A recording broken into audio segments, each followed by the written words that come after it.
Alrighty, I think we might be good to go here. Hold on. Oh no. Oh no, don't do this to me. Oh no, the stream's already off to a bad start. Oh no. Oh no. Hold on a second. Let me see if I can fix this. I think I know what's going on. Give me a second. Hey, there we go. Now it should be good. Hello, everybody. Welcome. Sorry about the scum first thing right off the bat. Oh my goodness, Lemon Sauce, that was fast. You are first. Welcome. Hesitate. Mr. Badman Names, Gothic. Oh my goodness, so many of you showed up so quickly. I'm shocked every single time that this happened.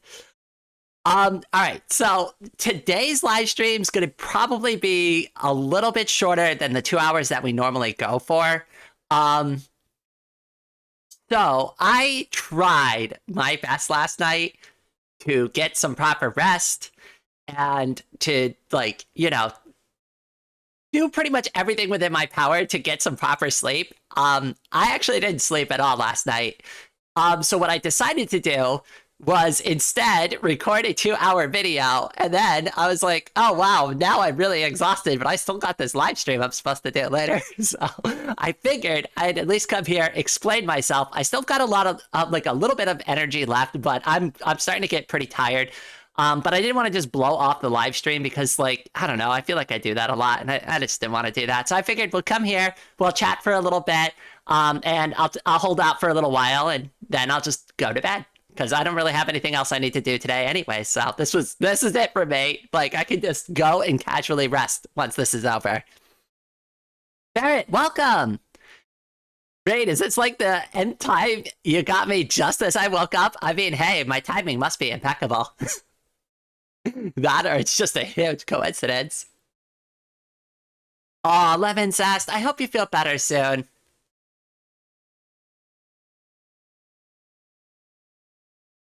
I barely managed to sleep last night because my cat tried to kill me in my sleep. Like, in an affectionate way. Like, because I've had the cats, like... Alright, so I've got a funny story. There was one time I had a cat, and, he's a great cat. He was very, very, very cute, adorable cat. He used to love to sleep on my chest. Well, one night I was having a nightmare, and I had a nightmare that there was like a bunch of spiders biting me all over my chest. And like they were everywhere, and I couldn't get them off of me, and it felt so real. So when I woke up, my cat was sitting on my chest and doing the little like claw thing, but I didn't know it was my cat at first. All I saw were these two like glowing yellow eyes staring at me, and I freaked out and like got out from under the blankets immediately. The poor cat must have been scared to death. I mean, I freaked out too. I was like, what?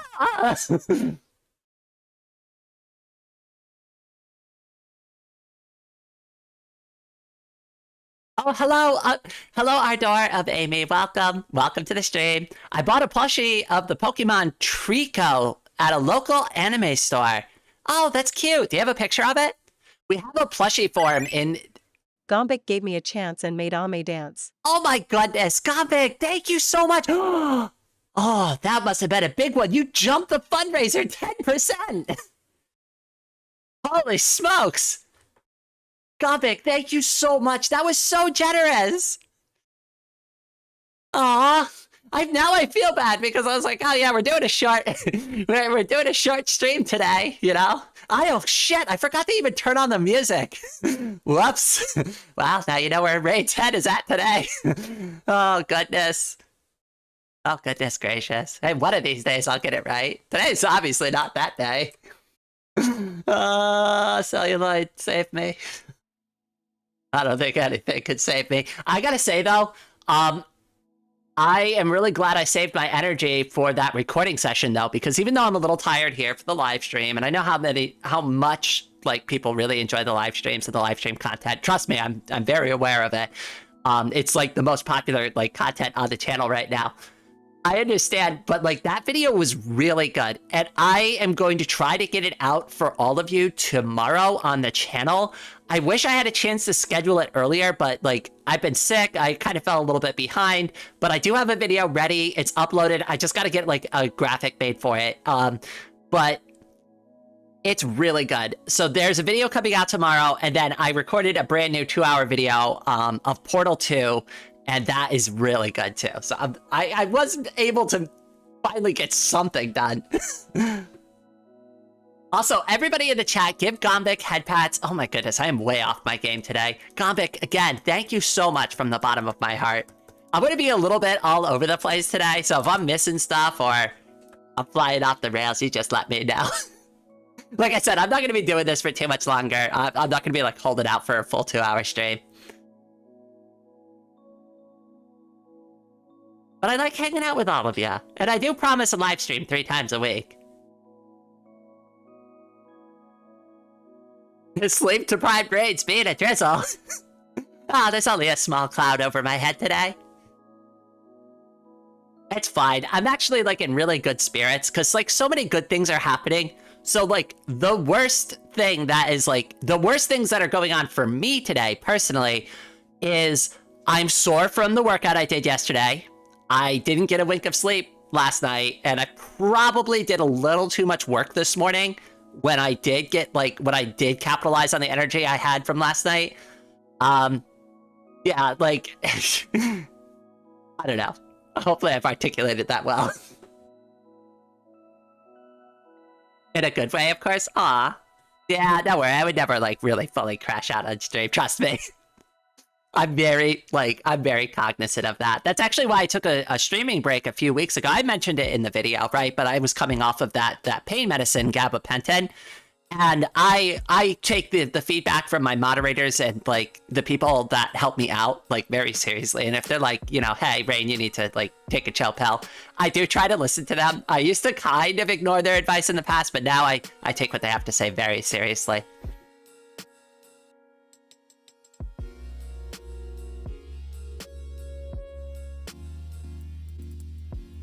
I realized that like the best way to, I don't know. So, like, one of the things that like I became cognizant of is that like the more that people pay attention to the things that I do, the more of the bad habits you all start to notice.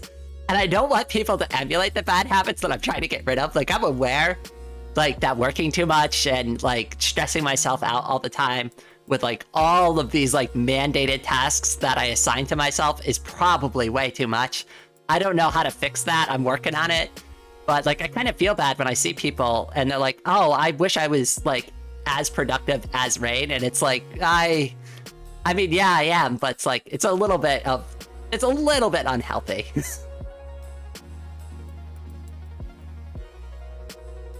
Oh no, I've been stuck on my leather set.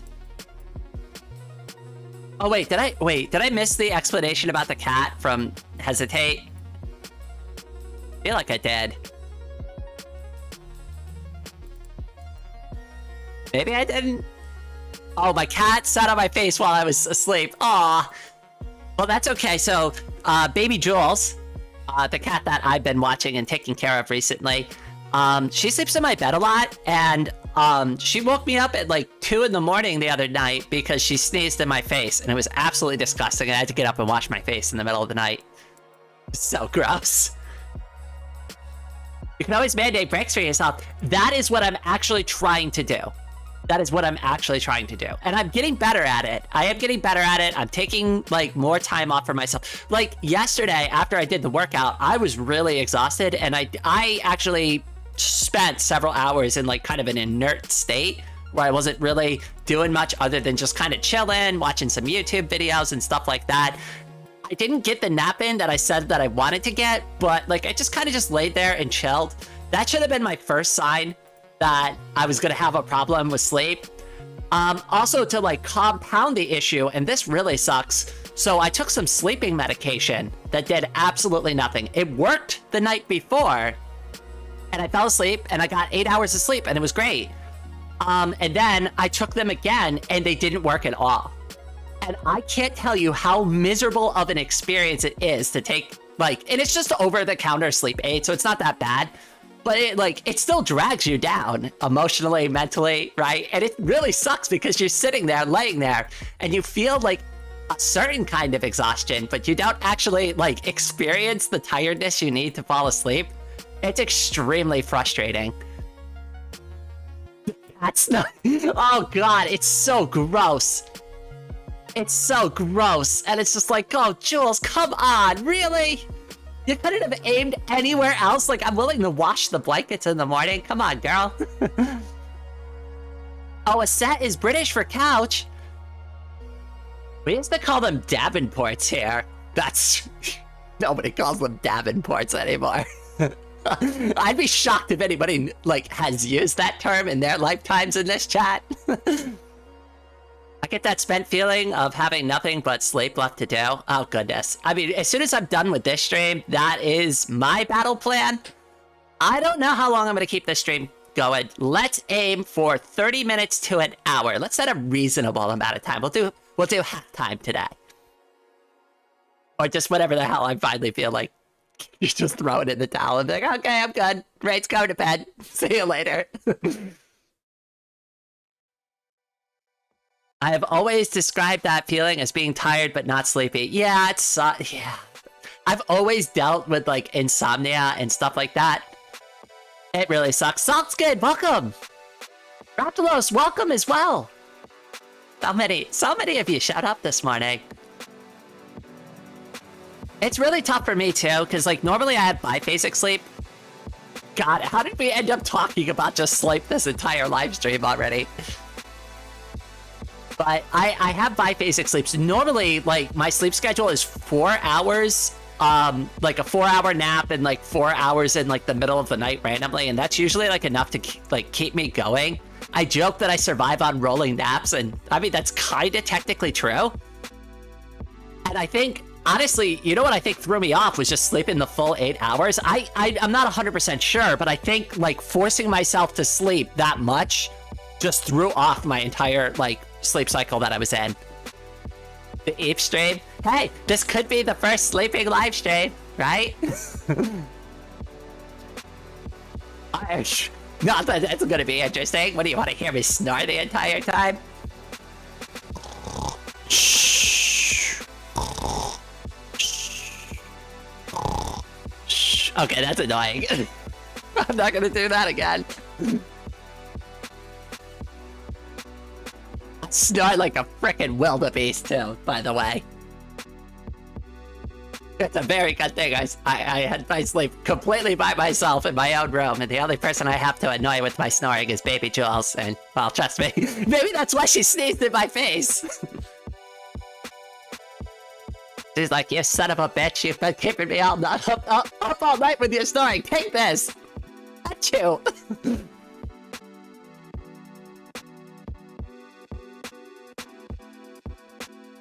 I have big problems with PTSD, and I can't sleep because of that. Aw, Saltskin, I'm so sorry to hear that. I get it. You know, I don't talk about it too much. I do have a little bit, but, like, I don't want to get too much into it because it's, like, related to the military, and then I also have some from my accident and stuff. The accident one is way more severe these days, though. Like, it's really impactful on, like, my ability to drive. I can drive. I still do drive. I will get myself to the places I need to be if I need to drive somewhere. But I am fearful of it. It gives me a ton of anxiety. I put it off. I will sit outside and wait for no apparent reason. I'll make up excuses. I'll ask people if they want to go with me. Not even drive. Just, would you want to go with me to the store so I don't have to go by myself? I very rarely get a yes on that offer, and I get it because nobody else wants to go do more chores with somebody else, right? It's like, what are we gonna do? We're gonna hang out? No, I'm gonna go to the grocery store. And you're gonna help me move my groceries. That sounds fun, right? I want to come over and help Rainy go grocery shopping. Actually, used to have a friend that would help me out with that. And it was actually a great arrangement because we'd both go to Costco. And the deal is that I had the car, and I pay for the gas, and they move the groceries into my house and from Costco into the trunk, and from the trunk to my house. And that was like our arrangement. And they also went and shopped at Costco too, so they got to get stuff that they needed and got to go grocery shopping. So it was like a huge win for both of us. Unfortunately, I don't have that arrangement anymore, but it was nice while it lasted. Fun fact, did you know that waking up at 7 a.m. for a teenager is equivalent to waking up at 4 a.m. for an adult? What does it say about me that I wake up naturally at like 2 a.m. to 4 a.m. every morning? I don't even know why I set an alarm on my phone. I obviously don't need it. I never sleep past my alarm, ever. I remember though being a teenager and trying to get up at 6 in the morning and absolutely hating life and thinking it's the most miserable experience in the world. I also remember staying up to like 2:33 in the morning too. So that's probably a bigger factor. Nikki, welcome to the stream. Me. I want to help Rain with shopping. Aw, I'd appreciate that. Not that I'm ever gonna probably be like a big enough YouTuber to have like a meetup with anybody. Right? Could you imagine me trying to get a booth at like in a show or something? Nobody's gonna know who I am. I'm like, who is this random weird cat girl that showed up? We don't know you.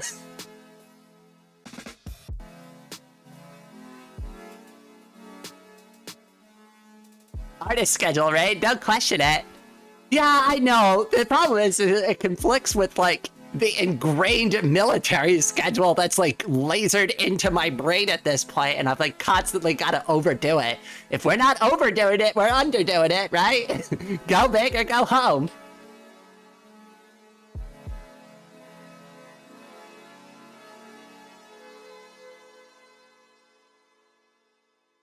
Sorry, I had to let baby Jules out of the room real quick. She's got to make a choice during the live stream whether she wants to be in or out, but she loves to play this game where it's not about being in my room. It's about she wants the goddamn door open. But like that doesn't work for me, and like the sound for the microphone doesn't work. I barely got the microphone sounding good, and I don't even have like soundproofing on the wall yet. I really need it. But if I open that door, the echo is gonna be ridiculous.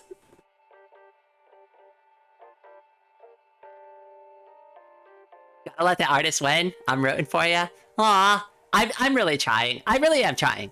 I'm trying to do my best. Like right now, like is a good example. Instead of completely skipping it, which if I did that, I will absolutely beat myself up so bad over it. Like, I hate promising something and then not delivering on my promise unless it's an extremely good reason to skip it.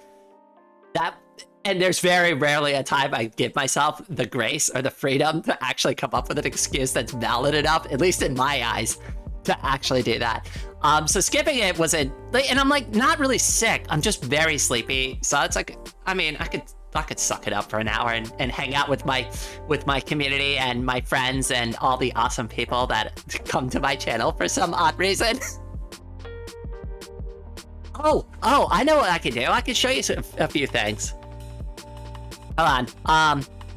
Give me a second. I haven't really messed with this on live stream yet, so you'll have to forgive me. I'm not 100% prepared to do this, and but I do want to show it off and just kind of show you like some of the stuff I've been like learning with the drawing tablet. I think that might be like kind of fun to do, and at least be more interesting than just me, you know, flapping my gums the entire time. Oh goodness. All right, so we are gonna do Rita. Yeah. Okay. So here is my Ame sketch that I did. Also, when I couldn't sleep last night. This was actually the first thing I worked on, and the person I was recording with, they were like, "Do you need some time?" Because I told them I'm like, I'm like exhausted. I'm gonna need a little bit. And they're like, "Do you need some time?" And I'm like, "Yeah, let me actually do a drawing to kind of like warm myself up, wake myself up a little bit." It was great. It was actually perfect. That's exactly what I needed. And this came out okay. So, Catwoman, the wonderful girl who gifted me this drawing tablet, issued a drawing challenge in a comment on a post, and she's like, I want you to redraw, like reference and redraw one of your old drawings from Numbers Can Be Fun, and she commented on this picture specifically.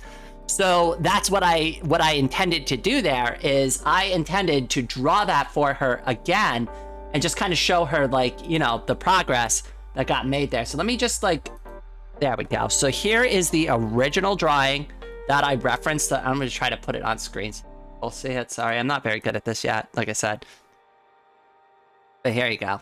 And like I said, so what I told her is, I'm like, I really tried to stay very true to the original, but I wanted to improve on it. I wanted to provide clarity, depth, actual proper lines to the frickin' drawing. Color it, like actually make it look good. But I also didn't want to change it too much. So I stuck with like the actual, like almost like pretty much original form of the drawing. But I just wanted to kind of like highlight, okay, here's what I've learned since then. Here's the specific improvements from this date, which was, when did I draw this originally? Hold on.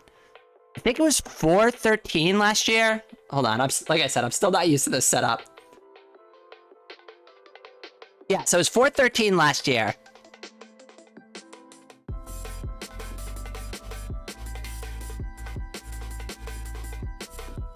Oh, DJ, welcome to the stream. I know, I've been putting in a lot of practice. The frickin' tablet is so goddamn amazing. I can't wait to do a drawing live stream. The only reason I haven't done it yet is because I'm spending a lot of time not actually drawing anything, and like it would be really boring to watch because I'm literally doing like circle exercises and drawing shapes and stars, and like these are just like things that other artists have like told me to do to like kind of warm up to like what I'm trying to achieve here. And it's been working because over the past couple of days, if anybody's seen some of the other drawings that I've done, well, let me see if I can pull it open. Not that, that's not what I wanted. What did I want here? Open, reset. Yeah, so I did this one. This was, this one I did, I think, last night.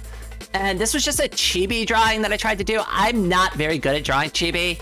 This looks pretty bad, in my opinion. A lot of people have said it's cute.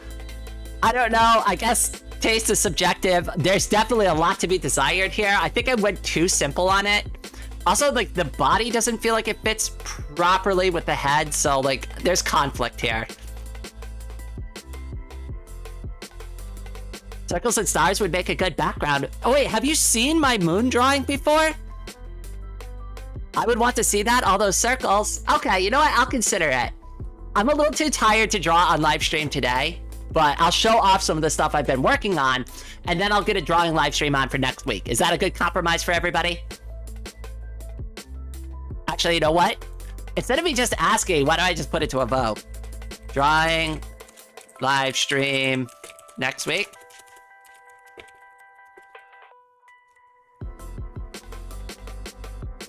Hell yeah! LFG! Exclamation point, squiggly line. And then, nah, I hate art. And that's it, I'm just gonna say, nah, I hate art. I mean, some people don't like art. Some people think art is stupid. I don't agree with that opinion, but, you know, it's yours to have. Anyway, so, like, with each of these, I've been, like, kind of doodling and, like, learning how to, like, put the drawings together. So here's, like, actually, like, one of the outlines. You can see where I kind of screwed up and drew on the wrong layer by accident, but this was the original outline, and I sketched this just on the drawing tablet. This was not done on paper in any capacity. But what I like about this is I'm starting to get like my process back like I was on paper. So this is usually how I do outlines, and I know they look like shit. They don't need to look good, because what I try to do here is find where I want the lines to be. And when I'm happy with them, I don't give a shit like all this scratchy noise or anything. I'll find the line I truly want in the like when I actually need to go do the final version of the drawing. And that's what you'll see here. This is where you see the smoothed out lines, and like I put in like the pressure and like try to like taper things off and on with the line. It didn't come together super well, but like that's what I've been like working towards. I also think I need to adjust the pencil size more frequently. Like, you could get away with that IRL because, like, naturally over time, the pencil will become sharp to thick, like, because it becomes more blunt. And then you could just resharpen it again, right? So it's like nature takes care of that for you, just by the nature of putting graphite to paper, right? But in the digital art world, you need to, like, be cognizant that that's just not going to happen naturally. And like, those are like some of the like the weird biases I've had. I also can't tell you how many times I've reached over for the imaginary like square eraser that I always use. I'm like fumbling around for it on my desk, and I'm like, oh wait, this is digital. I could just hit the eraser button.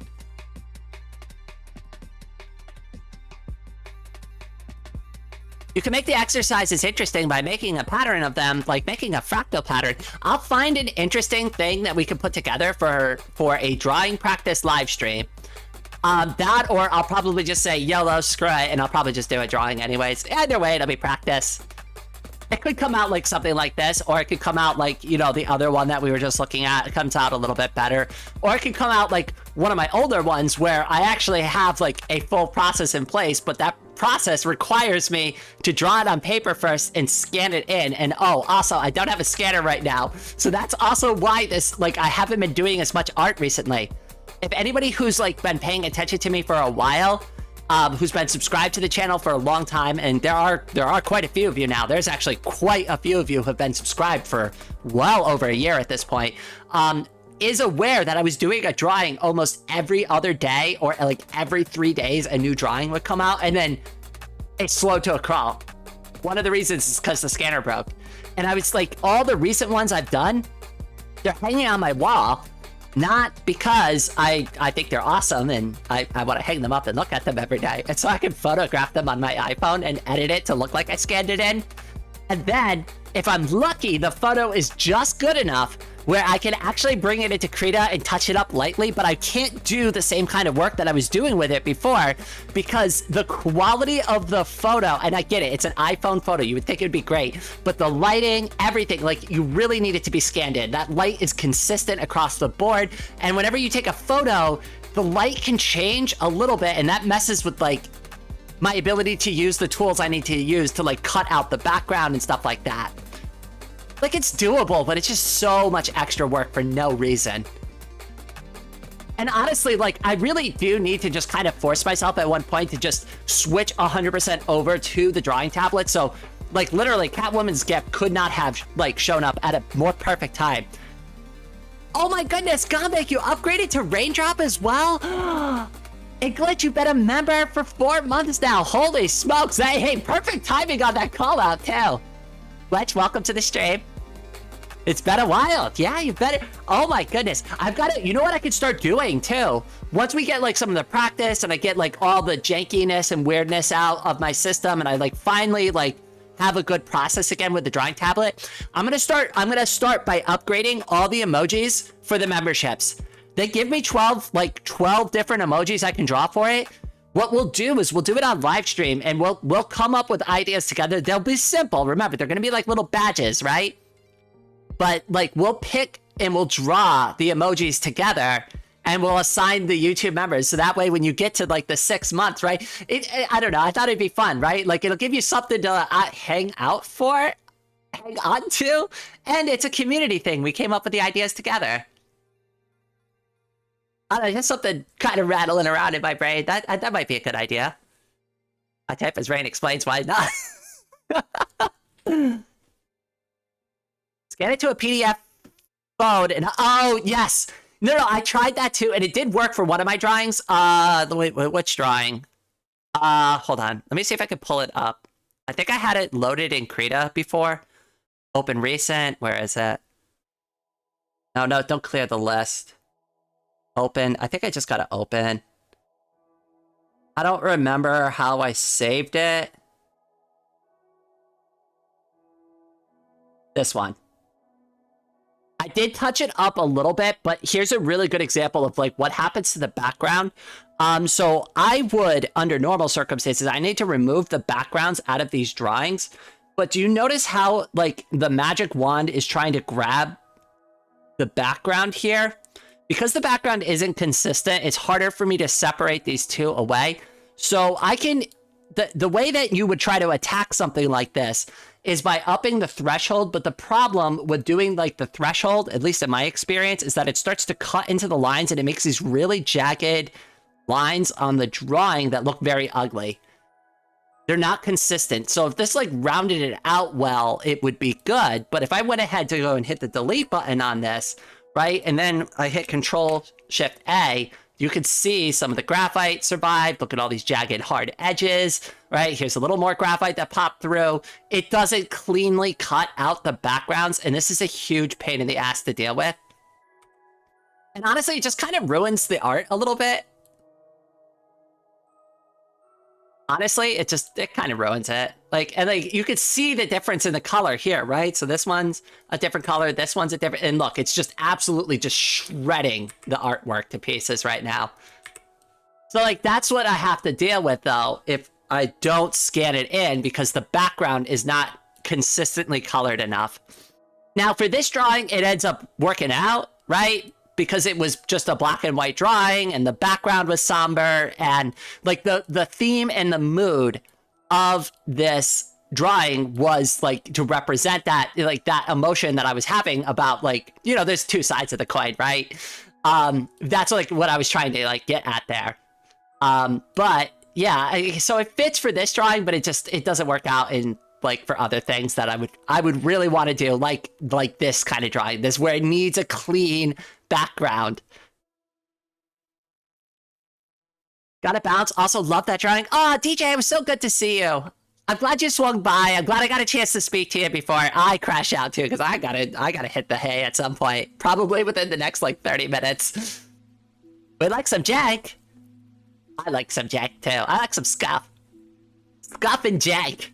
If it ain't janky and scuffy, I don't want nothing to do with it. Minecraft? Why do you think I play Vox Libre?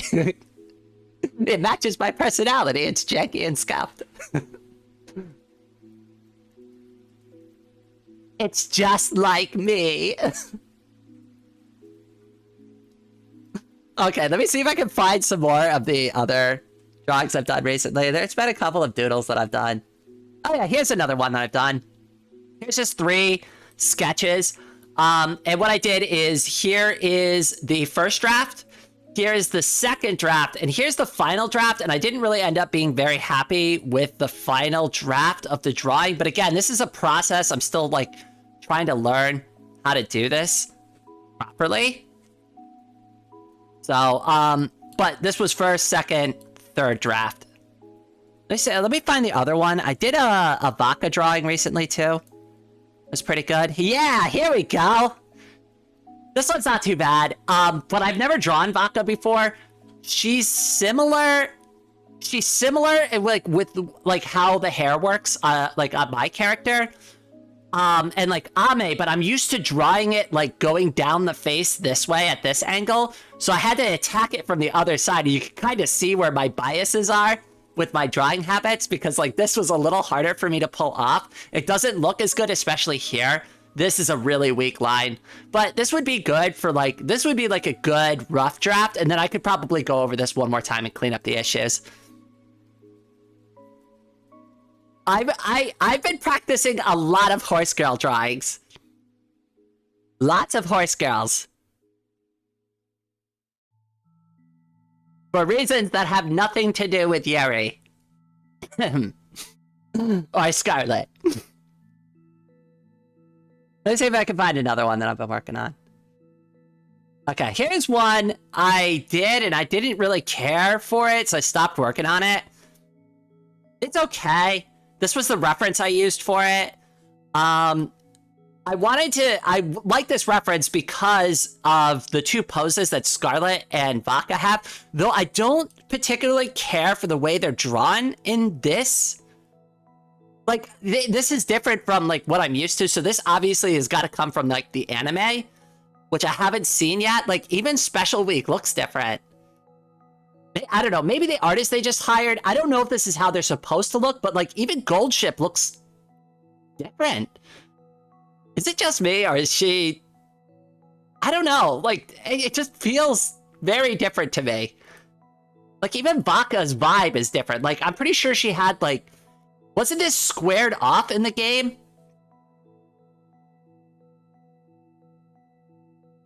Oh, don't worry. I can make your dreams become reality. Don't worry. Your dreams won't be dreams for much longer. I just gotta get good first. But anyways, that was my attempt here. Again, this was just another practice drawing. There's a lot that, like, went right with this.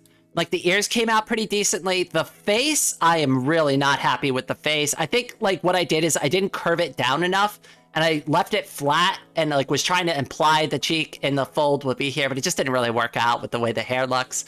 This is really hard to pull off. I'm not 100% sure how they did that. I think the arm came out okay. She was, like, doing, like, kind of a cross arm thing. I didn't feel like drawing the fingers, so I just skipped that part, and I just went, like, straight to her, like, chest.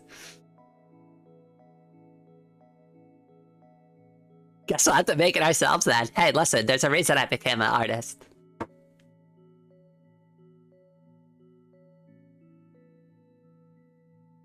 The horse girl has a long face. I can't even. I know, right? Like, I was about to say something like that. I'm like, but maybe it's just me. Maybe I'm just looking at it weird. Maybe it's my own set of eyes, right? But it's like, Gold Ship in particular, out of all of them, is the most horse looking out of all the girls.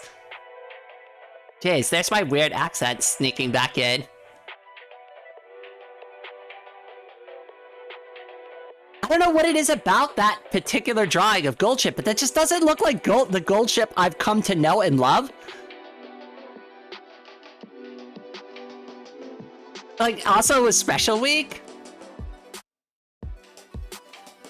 I don't know. I'm not gonna judge. I've never seen the anime. Maybe this is how it's supposed to look. If it's me though, they made Scarlet look super aggressive.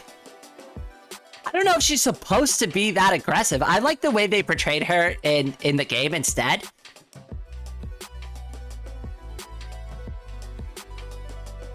2D anime looks different in a 3D game. Yeah, I expected there'd be some changes. I don't know, it feels more dramatic than I was expecting. But I guess it makes sense, right? And like, there's going to be more consistency with 3D graphics anyways, because once you have it modeled out, you really don't need to do the same level of work every single time. Whereas this, they have to draw every pose, every scene, it needs to be animated. This is super mega Wait, how do you say that word? Tsundere? Tsundere? God, I don't even know. What's that other game that, like, people were playing for a while? I can't remember what it was called. Something Simulator. It was about, like, a girl who's, like, goes around and kills other girls because she's jealous. I want to say it's Yuri Simulator, but it's definitely not that. No, that should be a game where the goal is to just try to work up the courage to give your crush one kiss. Yandere Simulator, that's what it was, yeah. Yuri Simulator. Oh no, Yandere, I've heard so many bad things about that game. I'm never gonna play it. I've heard bad things about the developer, I've heard bad things about the game. I remember back in like 2019, I think Markiplier played it, and I used to be like really into like watching Markiplier content back then. He also, so I didn't get into the game because I'm like, this doesn't seem like something I really like. I'm not interested in like stalking and murdering girls, and like that just doesn't seem like my kind of jam. I felt like it was Hitman, but like anime girl themed. I don't know. The whole affair was kind of weird. And like, I'm not necessarily against those kind of games because I played Doki Doki Literature Club, but like Doki Doki Literature Club's delivery on that kind of content was just above and beyond. Yes, it was horror. Yes, it was psychological horror. Yes, the game shoves a lot in your face, but holy crap, did they do an amazing job with it.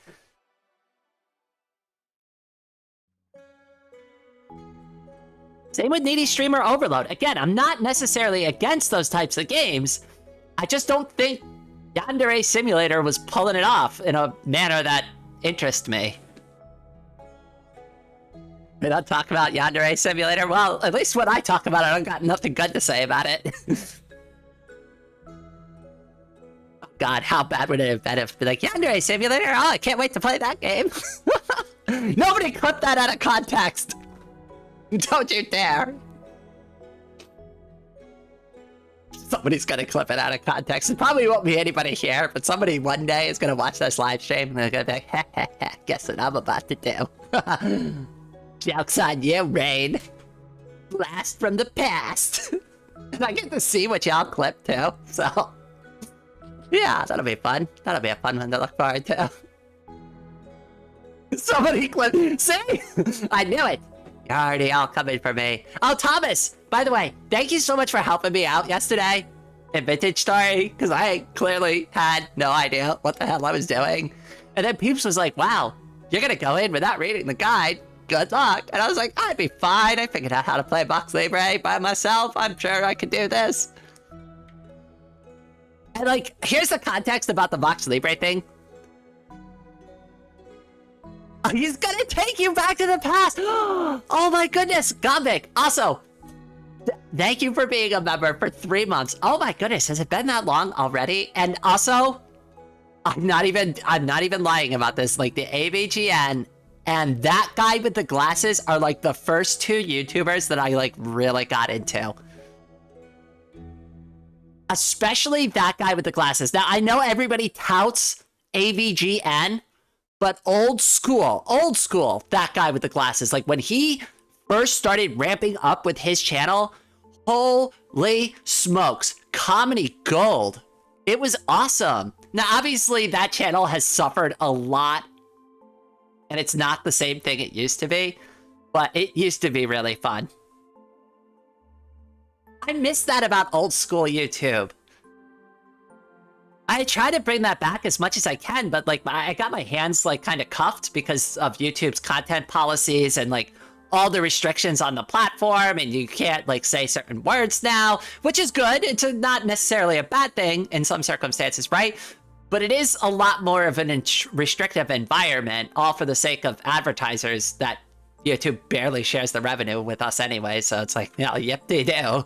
Oh, thank you for the buffalo nickel. I'm so glad I put, 5.5 hours of my life into this video.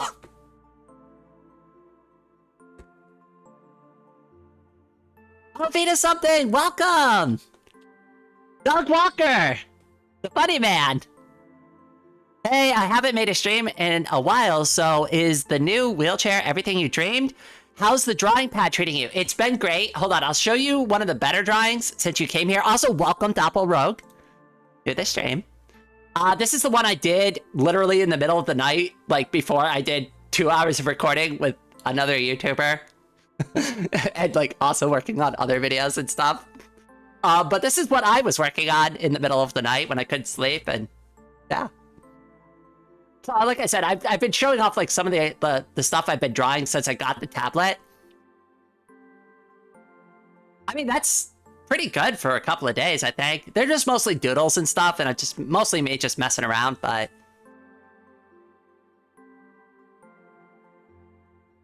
old Doug Walker videos are edited like modern TikToks. I don't know if that's necessarily a good thing. I don't watch enough TikTok to form an opinion.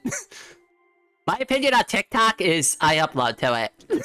Sometimes. I haven't uploaded to TikTok in like 2 months. Whoopsie daisy. Whoopsie me. Nobody on TikTok watches my videos anyways. Like, who are we kidding?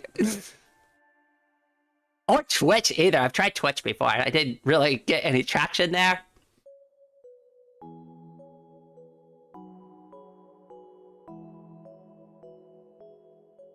be honest, they kind of tore into Yandere Dev's code because he was, if I recall correctly, not popular, but it was bad, just not as bad as people said once it became a meme. That's fair. I mean, but bad code is still bad code. At the end of the day, right? It doesn't have to be the worst. It doesn't have to be catastrophically horrible, janky. I don't even understand how this program could possibly run, right? But bad code's still bad code. And that's probably like the biggest uphill battle. I can imagine that this person probably had just enough experience to like cobble something together and didn't have the experience to actually follow through on it. And that happens to a lot of people who make a game. I mean, I've done it. I started a game in 2020 and it's 2025 and I have a whole 5 levels done. So I'm averaging like a level a year. Yay! So much progress. The game will maybe finally be finished right before I die. You all get to enjoy it. It'll be my parting gift to you. I'll be like, Al, I'm here to sign out, but here's one last gift. You can all play my game that I've worked on my entire life. I hope you enjoy it.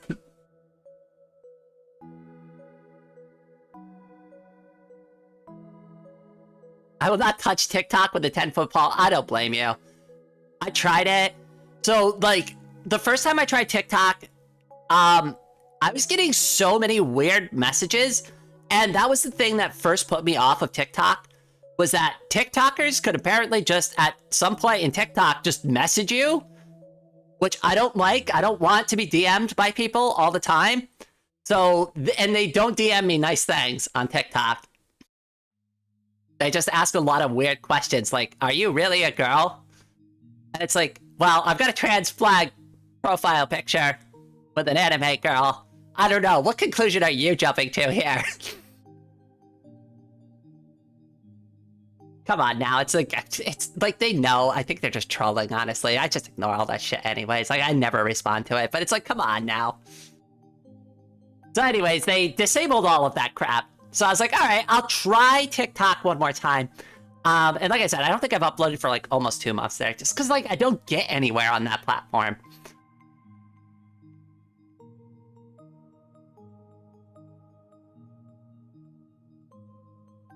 TikTok is like video Twitter. Oh goodness. Oh goodness, I love that analogy though. Deleting TikTok was good for my mental health. So Vita, I stand by this. Deleting my Reddit account during the whole API like crash out, that was like one of the best decisions of my life. Honestly, like getting out of the cesspool of Reddit, because like here's the thing, even if you're not like like the kind of person who's susceptible to like echo chambers, you still kind of are to a certain degree, and it's not healthy to be hanging out with people who always share the same opinion as you. You really do, and it's extremely healthy to have pushback. Like, some people need to hear the all-important words sometimes that thing you made is really bad, that's a bad idea, you maybe want to reconsider your options there. And I know that's not the answer that sometimes people want to hear, but it's a really important answer.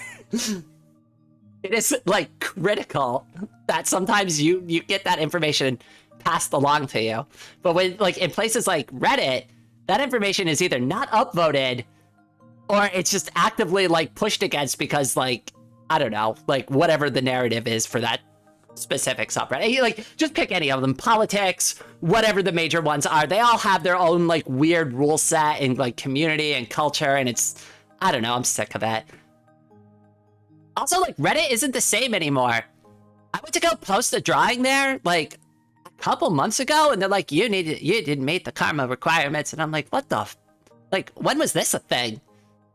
Now, to be fair, I had like ridiculous amounts of karma on my old account, so maybe I just never noticed it, but like, I can't post anywhere. How am I supposed to get karma if I can't post anywhere? It's like the whole thing's stupid now. I use Reddit for memes. Yeah, I use Fetty for memes. I get better memes from Fetty. So you've got to get a good following on Fetty to get access to those memes, like, just to be real about it. Like, if you click on hashtag memes, you're not going to get what you're looking for. You've really got to work yourself into, like, a community space on Fetty. It's worth doing. It's something I've been doing for almost 2 years now. And I built up a decent following on that platform. And I've done it completely from scratch. Like when I restarted the channel, I started my Fetty account at the same time. And I had no followers and no friends to like my channel and nothing like that, right? Like I had a couple of hundred subscribers from a few videos that I put out on the channel previously, and that was it. That was the only quote unquote boost I had. I didn't even have IRL friends to like my video and help me push it up in the algorithm, right? I wasn't even talking to my mom at that time, so I couldn't even be like, hey mom, will you watch and like my video?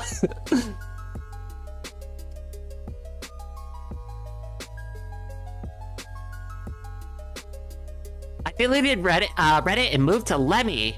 I did have a break down over the mean DMs there a few months ago, though I did get over it and went back, however. Okay, so you landed in Lemmy. When I bailed from Reddit, my very, very, very, very, very, very, very, very, very first Fediverse account was actually on Kbin, which is almost like Lemmy, but I didn't want to go with Lemmy because I heard that Lemmy had those kind of problems, right? So I was like, yeah, no, I'm gonna skip Lemmy. We'll go to Kbin. Kbin is new. Kbin probably won't have those problems. Kbin had those same problems. Kbin became like, there was no moderation at all.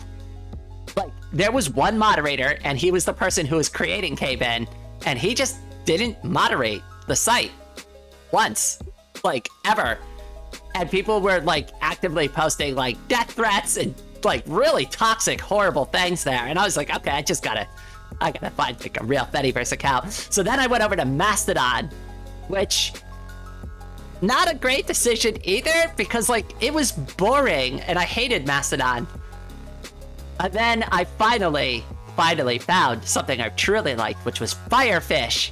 And Firefish was amazing, and I had Firefish for 5 days, and then they shut down Firefish, and I was like, oh god damn it! I'm not having any luck on this Fediverse adventure here! So then somebody was like, well, hey, did you hear about Sharky? And I was like, no, I don't know what Sharky is. And that's how I ended up getting invited to make the Sharky video. I don't even know how it happened, but like Amelia, who was the one who was like creating Sharky at the time, I somehow got in contact with her. And I was like, will you do an interview with me and like your team? And she's like, hell yeah, come join us in our Discord. And that's actually the legit reason why I signed up for Discord originally. Before that, I had a YouTube channel with no Discord. Oh, and no Discord server. The Discord server came way later. Sorry, I've just been jabbing for like 10 minutes straight. Sorry, I'm ignoring the chat. Hold on, let me get caught up.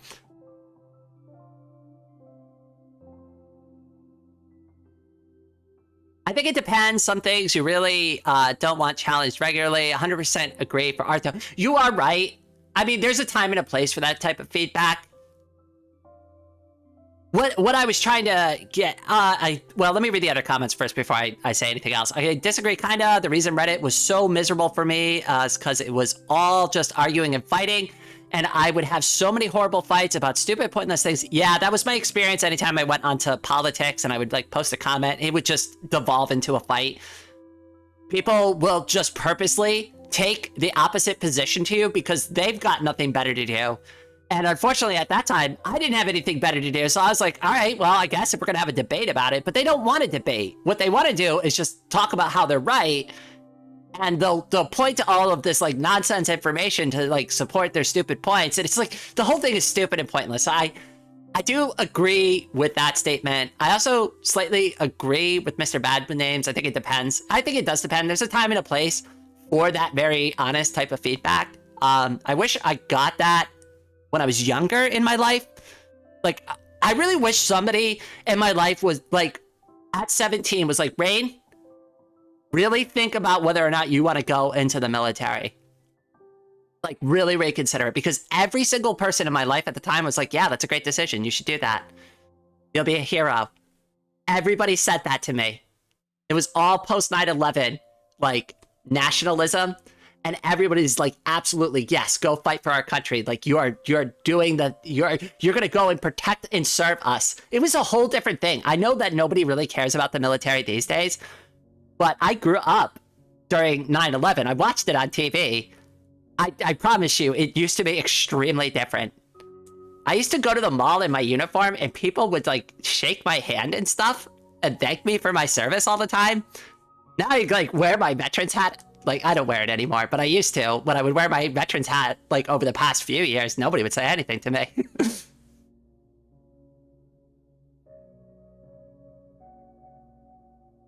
I could have used some pushback in like 2017 to 2020 when my opinions on it's okay. But here's the thing, you've done the right thing. You've evolved your position. That's a mark of intelligence, right? You've looked at it, you've self-reflected, you've said, I don't think this is good, I shouldn't agree with this, or I don't agree with this any longer, and you've evolved from that position. And like, it would be wrong of me to say that I haven't done that myself, because like, I'll be the first to tell people that I used to be a toxic asshole. Like when I was young and I first got out of the military, I had a massive chip on my shoulder and I was really upset about my military experience, and I did take my anger out on people in ways that I shouldn't have, but I was young, I was reckless, I felt very invincible with my military training, and like just with the brainwashing they do with you in general, making you like, they build you up to be like the toughest, strongest thing ever, even if that's not necessarily true. The mentality is there though.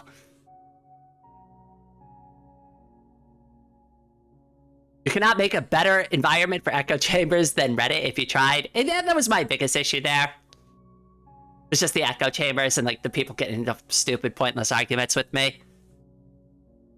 The universe saving me from going to Reddit. Yeah, well, the thing is too, is I joined also like during the worst time of Reddit, because that's when they were like banning all the hate subs and everybody was getting into fights with each other. Redditors getting into fights with each other is like part of the Reddit culture, unfortunately. This has always been happening since I've been like a user on the site. I used to exclusively lurk Reddit because I didn't want to get like, I didn't want to get doxxed by some angry random person. I didn't even know what was going on. I signed up for the front page of the internet and for advice animals. That was the reason I signed up for a Reddit account. I had no idea there was any other part of the site other than advice animals. That was my first subreddit. Nobody even posts advice animals anymore. I haven't seen an advice animals meme in forever. We need to bring that back.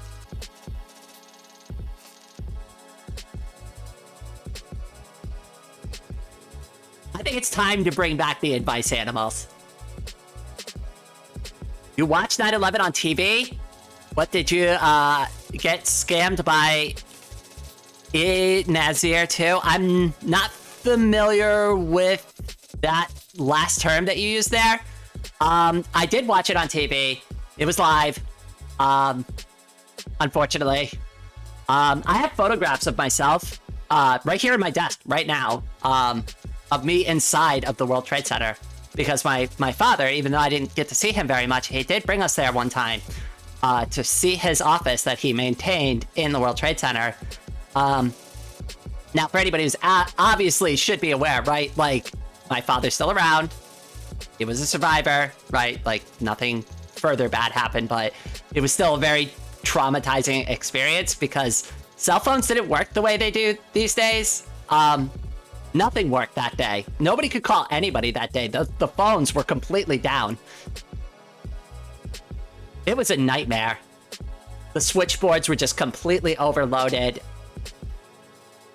The news, like, honestly, like, when I first saw it on TV, I thought it was a movie. I didn't think it was real. But I was only, like, I don't know, 13, 14 years old when it happened.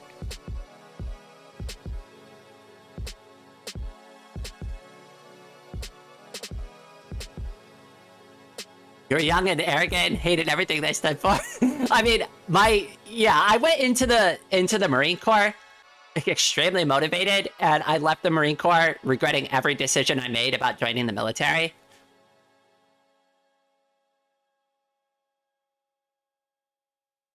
I'm not normal. I am. Wait, I almost misread that, Thomas. I am normal and can be trusted with weapons, so I failed the rifle range the first time because I never shot a gun before. I had no idea how to shoot a rifle. Now, I passed. I did a really good job the second time, and I actually became a pretty good shooter. But I absolutely flunked it. And even if you do really well the second time on the test, because you flunked it the first time, they only award you what's called the pizza box, which is the lowest like ranking badge you can get for a shooter. So my very first one was just marksman. I didn't even get sharpshooter or anything.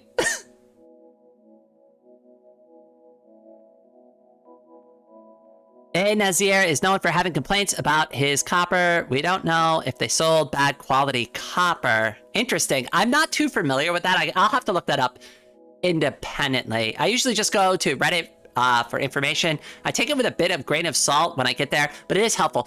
I still do that from time to time. I rely on it less now because I've found other resources that are better. Being a YouTuber has benefits, right? If I have specific questions, I have a large volume of people I can turn to now and just get that information instead of always needing to look it up. And I still do look up a good amount of information, but if I'm really unsure about something, it's really nice that I have friends that are subject matter experts in a lot of various things. I have friends who do art, programming, all this other stuff. So when I make these videos, like for example, Lemon Zest, who was here earlier, is more familiar with setting up, hosting, and running Luanti and Vox Libre servers. So for the upcoming Vox Libre video that I've been working on for a while, I actually consulted with them because I'm like, I don't know how to set this up. Can you give me some like advice, some guides, something so I can like explain this to everybody properly? Because I don't want to like relay bad information out to the public, especially if they're trying to set up a multiplayer server to play with their friends. Like that's crucial that I get that information correct. Oh, peeps, welcome to the stream. I'm gonna go play Vintage again soon. I'm glad you're having so much fun in that game. I got a chance to play it for a little while last night. I got a little 3x3 set up, and I am literally like on the verge of death. So I'm hoping that Just Ones and Zeros or somebody else, maybe Thomas, will come in later, and I'll be able to like hand off my loot real quick. Oh, also Thomas, you had cooked beef in your basket. You no longer have cooked beef in your basket. Sorry. I was starving to death. I didn't know what to do. That's such a nice guest, right? Eat all the food in the home. Leave it all ransacked. I promise I only took the food, though. I only took the food. I couldn't figure out how to cook anything. I killed 2 fish by myself, and then I tried to light the fire. And it was like, you need a torch. And I'm like, well, how do I make a torch? I don't know. You joined at kind of the worst time because it's snowing. It's fine. Like I said, I was expecting it to be really hard. You gave me a proper heads up there, so I still had fun with it because like you had given me the right expectations. So I went into it knowing it was going to be an uphill battle for me. The situation in Bear Glade is dire. It certainly is. But we're improving. I mean, we still have to constantly run back and pick up all our stuff and slog through rebuilding and making our tools all over just so we can starve to death slowly again. But hey, we are making progress, so that's a good thing. Food thief, I know. That's the worst kind of thief.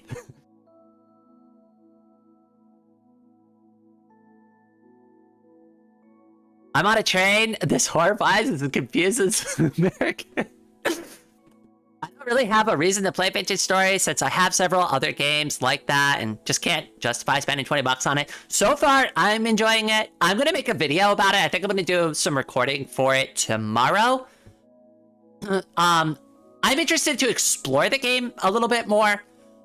I haven't played it enough to form an opinion yet. That's where I'm going to leave it for now. I have not played the game enough to form a proper opinion, but I'm having fun with it so far. And that's I guess where, well, what I'll stick to until I've actually had a little bit more of an experience. Oh, no rush, Thomas. Like I said, I'm going to bed after this. I'm shocked that I even made it an hour so far.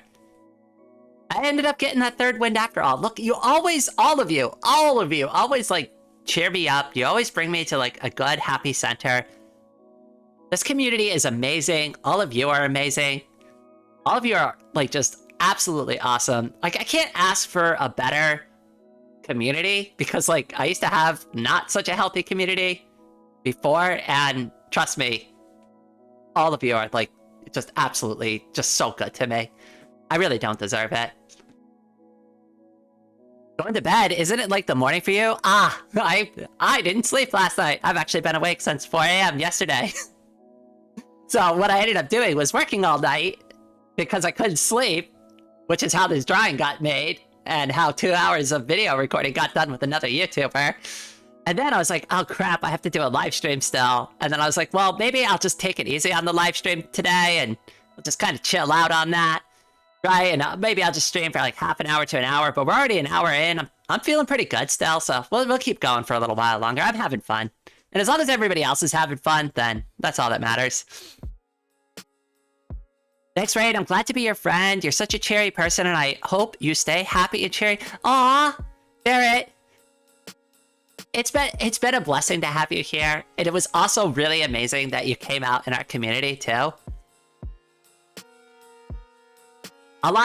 It's happened quite a few times now, right? But it's like, you can't put a price on those kind of like interactions and moments with people, right? You can't buy subscribers and get that kind of like vibe with people, right? You've gotta be genuine, you've gotta be true to yourself, you've gotta be authentic. And it's the only way that you're gonna be able to to experience that. And I feel like a lot of content creators just go down the path of chasing just money and just chasing just fame and stuff like that. And I don't particularly care about that. Do I want the channel to be successful? Yes. Would I love 1 million subscribers? Absolutely. Absolutely.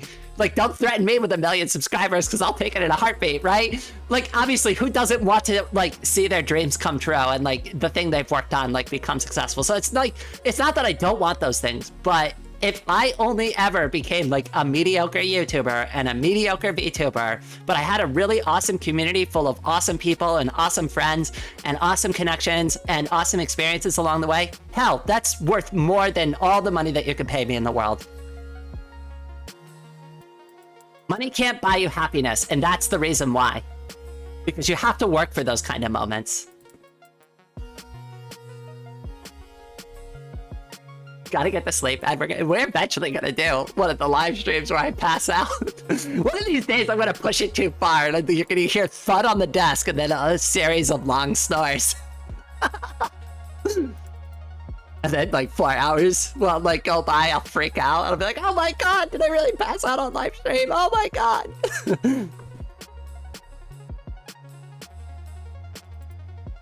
I'm glad it came out of my egg. I'm glad you have, too. The Tate is getting more comfortable as well, which I've really appreciate watching their growth with their art and with who they are as a person.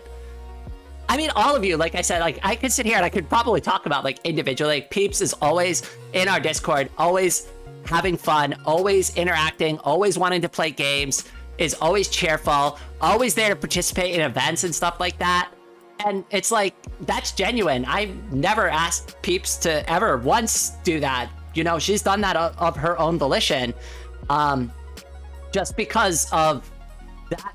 Because I do go after that type of genuine interaction. So hopefully I've like set a good like example in that capacity.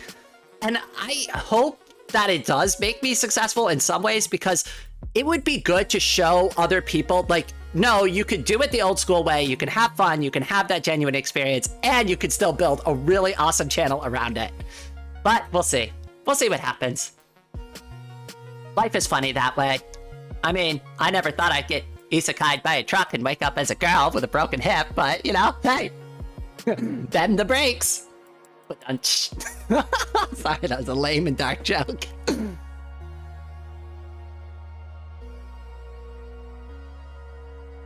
I really like that one though, because it was a double entendre, like breaking the truck and then also like my hip got broken. Okay, I'm allowed to make like stupid jokes about my disability, okay? I'm the one who has it. Also, if anybody's like worried, like, oh, should I make a dark joke with Rain? You're okay to do that as long as it's not insulting. That's where I draw the line. Like, don't just be like, Rain, you're absolutely awful, disgusting human being, and I hate your guts. Ah, just kidding. Like, that's not cool, right? That's not even a dark joke. That's just mean, right? Like, no, but like dark humor is like, ha, I can take a full ram from a Dodge Ram. That's dark humor for me. So did the truck break the egg? It definitely it didn't just break the egg, it freaking fragmented it and sent it me into a freaking new universe. I talked about it in my transition video though.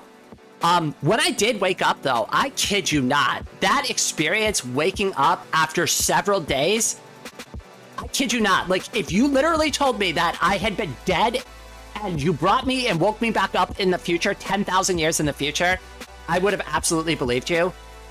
My throat and like the way my body felt and like how broken it was, like I can't even like properly articulate. It really does feel like you are coming back to life. I can't describe it any other way than that. And I know that nobody has anything that they can relate to with that statement, right? Because I really hope nobody ever has to have like their own NDE, right? But, you know, like, I don't know. Anyways, I hope you all get spared from ever having to go through that. It's not something I would wish on my worst enemy. That's where I'll leave it.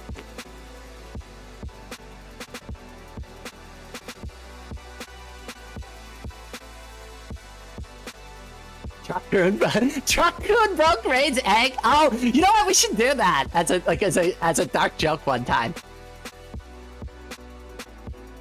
I should do an isekai theme drawing. I'll do one where I'm like with my old anime male character that I used to draw. And then like we'll have like a portal and then I'll come out the other side as Rain. But we'll do it as like maybe a 2-panel comic or something.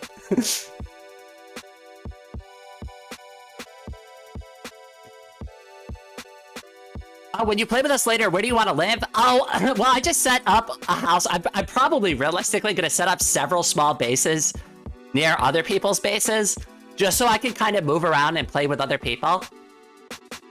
So I'm like kind of more like a, I don't know, like a migrant. I don't know what the right term, but I'm more like an adventurer. Yeah, there we go. That's a better term. No, I'm just migrating around. I mean, technically, that's what I did when I first got there, because I had no idea where I was going. I'm like, I'm just gonna maybe go south. Sure, that works. We're migrating south for the winter.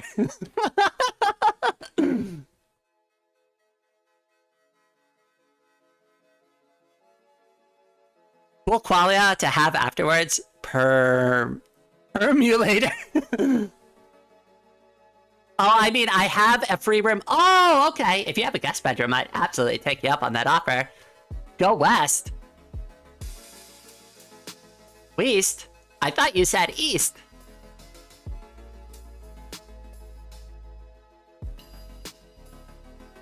Hopefully somebody gets that SpongeBob reference. It was a joke Patrick made one time. It was like older school SpongeBob though, so I don't know. Maybe you've seen it. Actually, most of you are like my youngest sister's age, so you very likely know that joke, because I remember watching SpongeBob with her sometimes growing up. And we got to watch Fairly Odd Parents too, and that show was amazing. I was like, whoa, this is great. I can watch this too.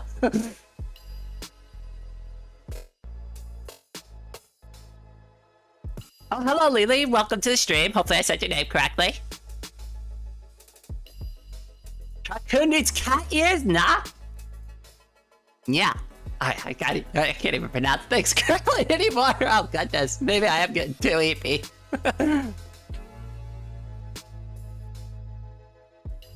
Remember the episode with no voice acting? Wait. They did an episode with no voice acting?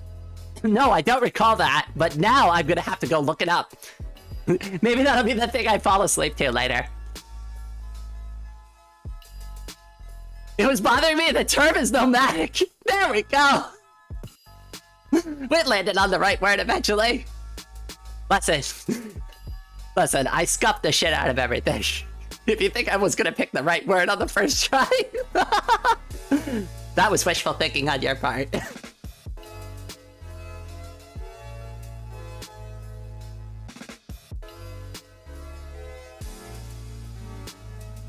Remember when they turned into snails? Now that one I recall. I don't recall the specifics of it. The one that really stuck out to me was the magic conch and Squidward like crashing out about the magic conch the entire time.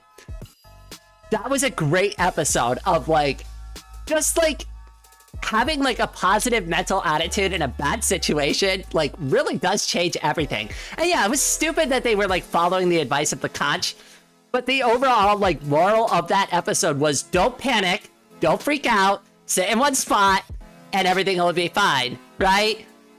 It's the people who panic and like freak out in a survival situation that end up getting themselves usually killed because they do something they didn't anticipate for. And most people don't have really good survival skills anyway, so really staying put is probably your best option. Oh, have fun, peeps. If I have the energy after I sleep, I will come join you. But I'm very likely gonna play it again tomorrow.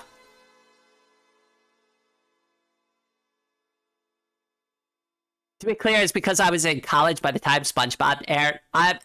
Yeah, I think like I was out of the military when I first started watching SpongeBob, so that lines up. That lines up. That means you're about roughly the same age as I am. Roughly. Possibly. Maybe. I don't know. Were you born in the 80s or 90s? Because I was born in the 80s. You know, that era that is really not cool and is only really hallmarked by, like, Wall Street greed? Yeah, that was the era I was born in.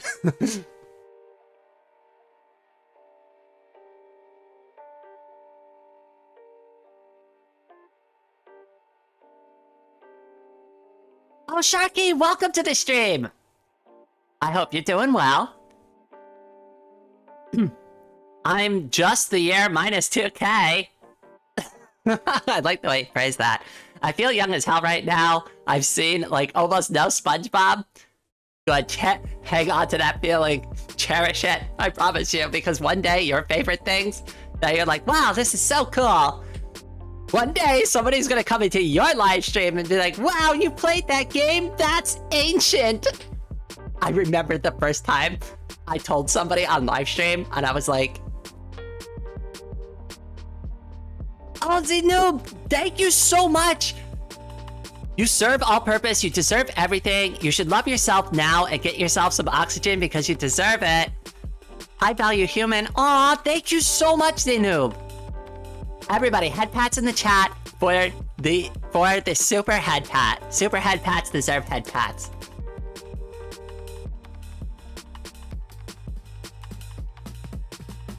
Oh wait, I have too many head pats. There we go, I maxed it out. I min-maxed the emojis as much as possible. The game isn't even on stores anymore. Oh no. Wait, which I still have Fall of Cybertron on my Steam library. Wait, so can you not buy it on Steam anymore either? Interesting. No, I've never heard of that game before. I'm gonna have to look into that more. Okay, I think we've looked at enough of the Ame Doodle. As much as I love Ame, we'll go over to, I don't know, what's another one I did recently? There we go, we'll look at Baka for a little while. I don't know, what other ones were you looking at? Oh yeah, this was the other Baka one that I did. Yeah, we'll look at this one. Well, it's this way you can see all the horse girls properly drawn. And then my kind of, sort of, maybe matte drawing. Me feeling old, still playing EverQuest for 26 years now. Java, awesome! I actually got a chance to play EverQuest, but I was so overwhelmed by the game. I had no idea what to do. But also EverQuest was built different. Like, I don't think people understand the level of jank that game has. And like, it didn't feel like jank back then because it was all brand new, right? So like, that just was what the game was, right? But like, then you play something like World of Warcraft or Elder Scrolls Online and holy shit, we have it so much better these days. Not to say anything bad about EverQuest. They broke the mold, right? but we've made massive improvements since then. That also needs to be acknowledged. What if vodka as a cat girl? I would definitely be able to do that a lot easier than as a horse girl. As you can see, I'm still struggling with the horse ears a little. Most ancient game we had on PCs in elementary was Black from 1993. I don't recall that one. I remember growing up, though, I used to play Oregon Trail all the time on the school computer. And Numbers Muncher. Number Munchers was another one that I played a lot in school. They always had all these weird educational games that you could play. They were kind of lame, but they were all like either Apple PC based on a flat floppy disk, or they were on like, I want to say like MS-DOS, but like I think most of the school computers back in the day were Apples, and like the really old ones too, not like the Apple you're thinking of. I'm talking about like where you're still writing like frickin' lines in sometimes. Broad fractions. Oh, wait. There was one that I did. It was like Treasure Cove or something like that. Hold on, let me see if I can Google it real quick. See if I can find the name of it.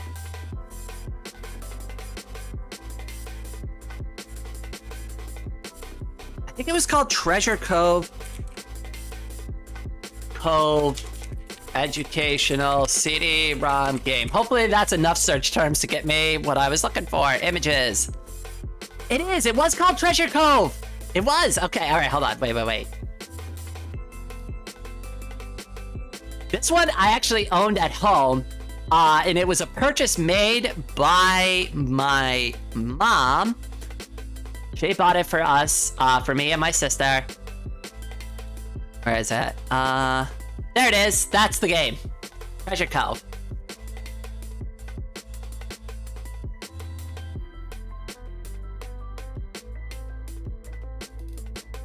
Now, this is just a point-and-click adventure game where you've got to find stuff. I don't recall ever beating this game. I don't even know if you can beat this game. It's from the Learning Company. So, wait, this was made by TLC? Really? America Online? I don't recall these two things being associated with it, but I mean, I was ages 5 through 9, presumably.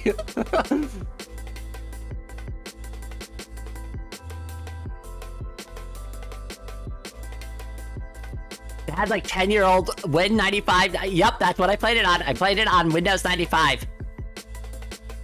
Or was it Windows 98? Because we upgraded around that time. I want to say it was like 95. Most were Apple IIe? Wait, did I read that wrong? Because the brackets are... I'm not sure if it was supposed to be like a Roman numeral 2. Most were Apple IIe, thanks to the government contracts, but schools had modes machines.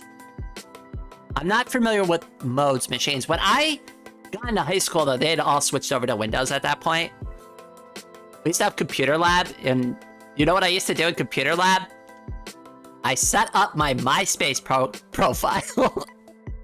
That's what we'd all be doing in a computer lab. We're not actually learning about how to use the computer. We already know how to use the computer. We're gonna be editing and updating our MySpace profiles because that was the cool thing to do back then.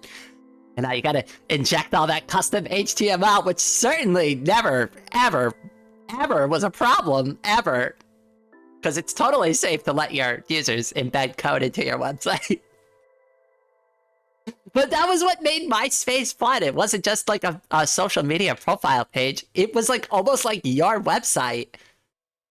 But then like other people can come to it and you can pin your friends to it. And like everybody wanted to be like everybody's top friends, but like you can only have so many top friends.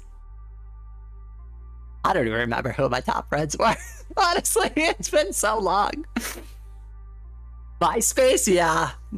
Yeah, I'm definitely aging myself here. Tom was my first friend. He was all of our first friends. I remember like getting him as the first friend and I was like, who the hell is Tom? Because I was young, I didn't care who made MySpace. I didn't even know that Tom made MySpace. I'm like, who's this weirdo that added me as a friend? He looks weird. I don't want to talk to him. I unfriended him. I'm sure he doesn't mind. My dad used MySpace for a bit. It was a good experience. That also now implies that I'm as old as your father. Oh god. Now I feel more ancient.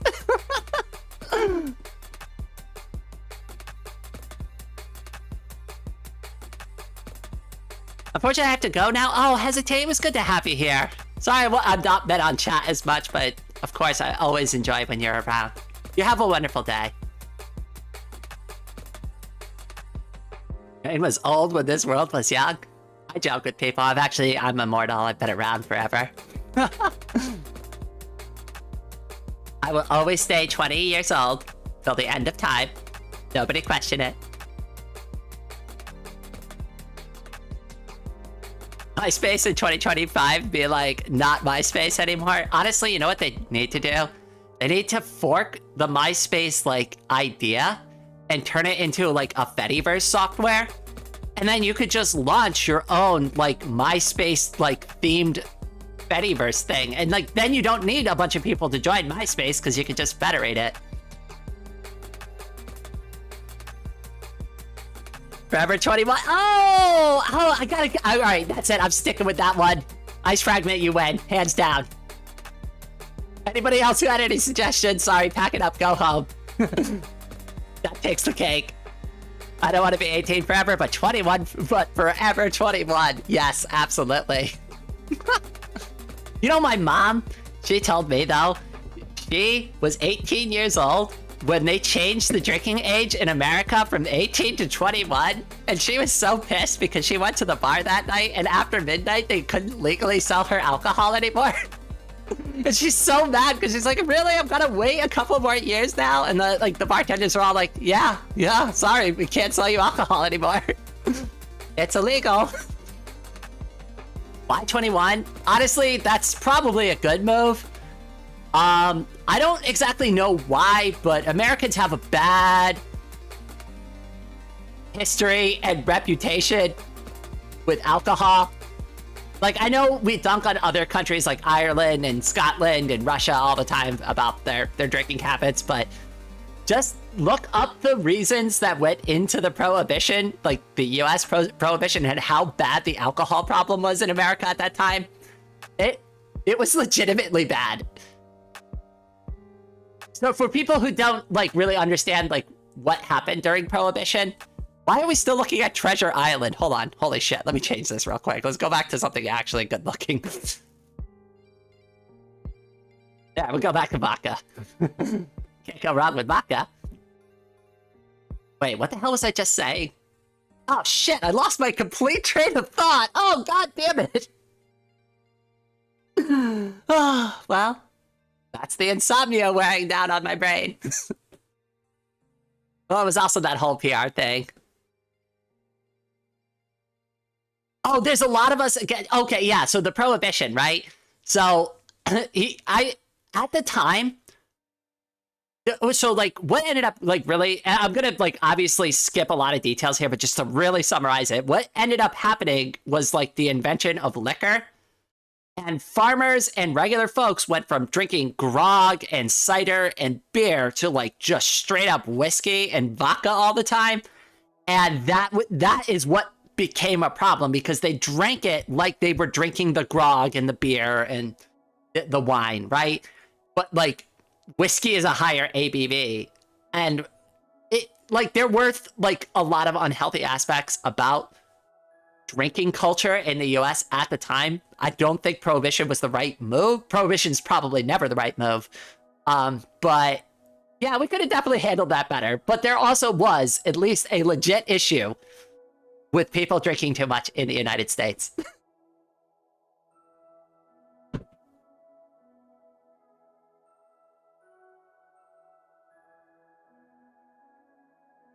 Well, see, that's the thing. What they did is they took a problem that was like, okay, yeah, we probably should address this concern. And they ballooned it into this massive, like, overblown thing where we absolutely have to get rid of all alcohol. That's the only solution. there were so many other ways, right? Like you could regulate the quantity of whiskey that people are allowed to buy every day, right? Like there were other like more sane ways to like regulate the consumption of alcohol other than just straight up banning it.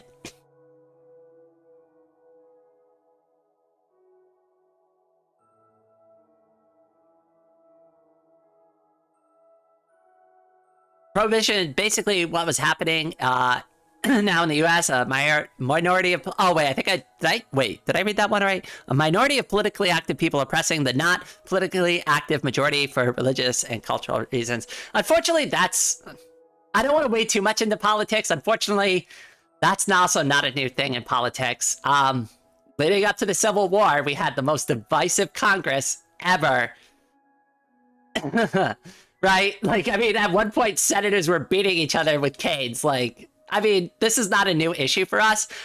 The one thing I do want to say, though, is that for every horrible catastrophe this country has run itself into, for every corner we've been backed into, for every social issue that we've had to resolve, we've made the right decisions, right? We've done the Emancipation Proclamation. We gave women their voting rights, right? We made everybody as equal as possible. And there's still a lot of work to be done, especially in the LGBT community, especially in the trans community these days with how much we're being villainized. So there is still work to be done. But I mean, if you look at the overall progress, we make steps in the right direction. A lot of people, I think, want to jump to like the extreme conclusion there that like everything's going to just be slippery slope. It's all going downhill from here. But like sometimes you got to hit rock bottom before you can go back up again. I mean, I certainly had to in my life.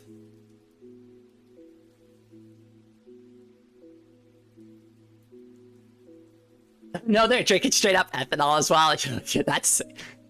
That's where like the whole like bathtub gin like stuff like came from, and like people going blind from it. I remember not because like I lived through it, but I just remember like people like talking about it in like class and stuff, like our teachers.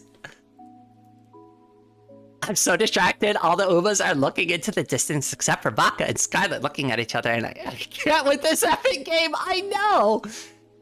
And look, they're blushing too. Hold on, let me zoom in on the photo so we can really see it. Look at. So like Vodka must have said something very secretive to Scarlet because she's blushing now. Look at. She's like, maybe she's like strongly considering something. I don't know, this doesn't necessarily pose like anger. She could be flustered. And then, you know, Vodka wearing that smug grin of approval because she said something very clever and got her true love to blush in front of her. Listen, we can build lore around this if you want to. Obviously, it'll be like fan fiction lore, I guess. Whatever, who cares? Zoom and enhance, yes! Except the enhance feature doesn't actually work. I remember they made that joke in Futurama. And like Zapman again ordered Kif to like zoom in and enhance, and they zoomed in, it was all pixelated. And it's like, we can't actually enhance it. That's the best resolution we can get. I love Futurama. Just considering Kiss, trust. Oh, or maybe Vodka finally worked up the courage to tell Scarlet about that scene in the movie that got her all sleep deprived. And now Scarlet, you know, maybe she inadvertently admitted that she was thinking about it a lot too, and now she's all flustered, and Vodka's like, yes, this is my chance. Can finally show her, not just on the field. They're in a field of love now.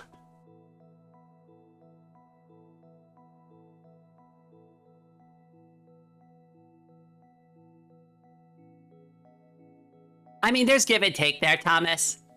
I've talked about this in the Discord, but especially in America, the way the left presents itself is not very likely to help them, I think.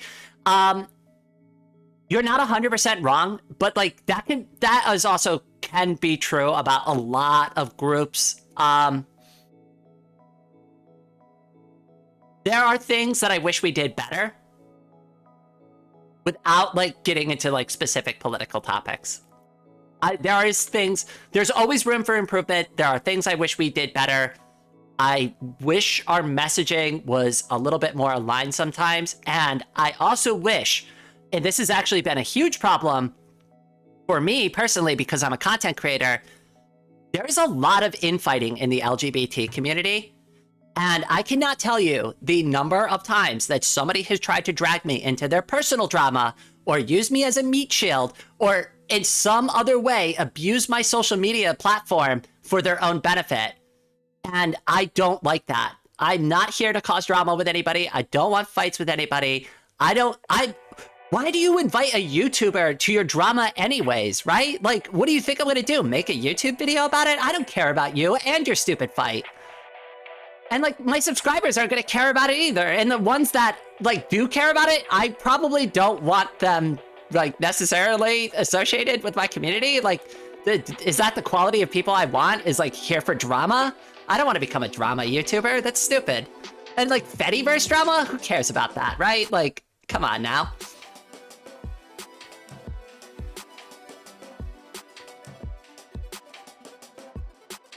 Politics sucks because left and right make it who's wrong instead of what's wrong. I agree with that. See, that's the whole thing. It's all just finger pointing.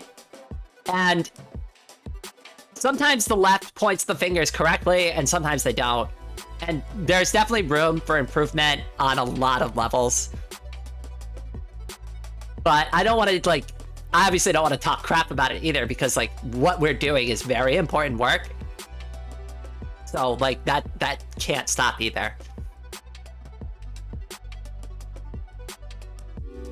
Well, things are more nuanced, right? Like I think everybody expects things to be black and white sometimes when there is nuance to things, right? Both things can be true. Some things are not mutually exclusive, right? You can both be like having a correct position and arguing that position in a bad way, in a unfaithful way, in a way that is toxic and not like healthy.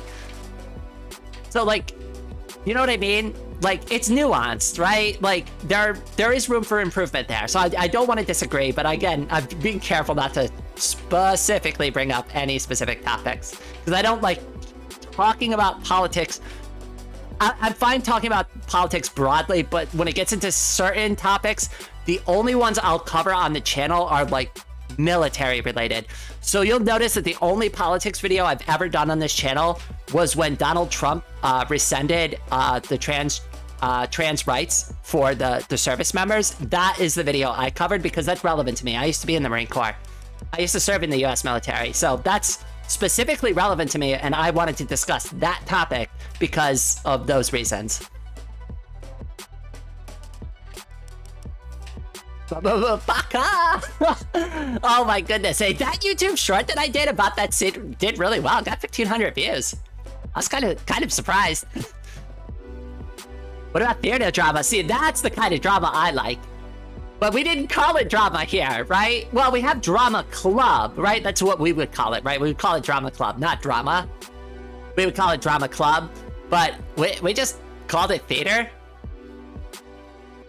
Like at least in like the American like verbiage, we would always just say theater. Like we would say it's theater club, or those are the theater kids, or those are the kids that enjoy theater.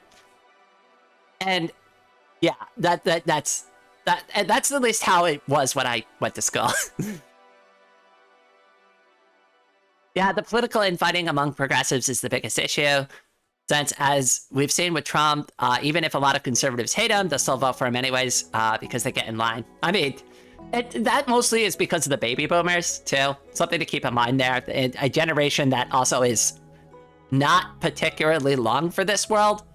They are the largest voting bloc in the United States. This is a fact. They still are. And when that generation thins out over the course of natural time, because, you know, we all walk through those paces in life, right?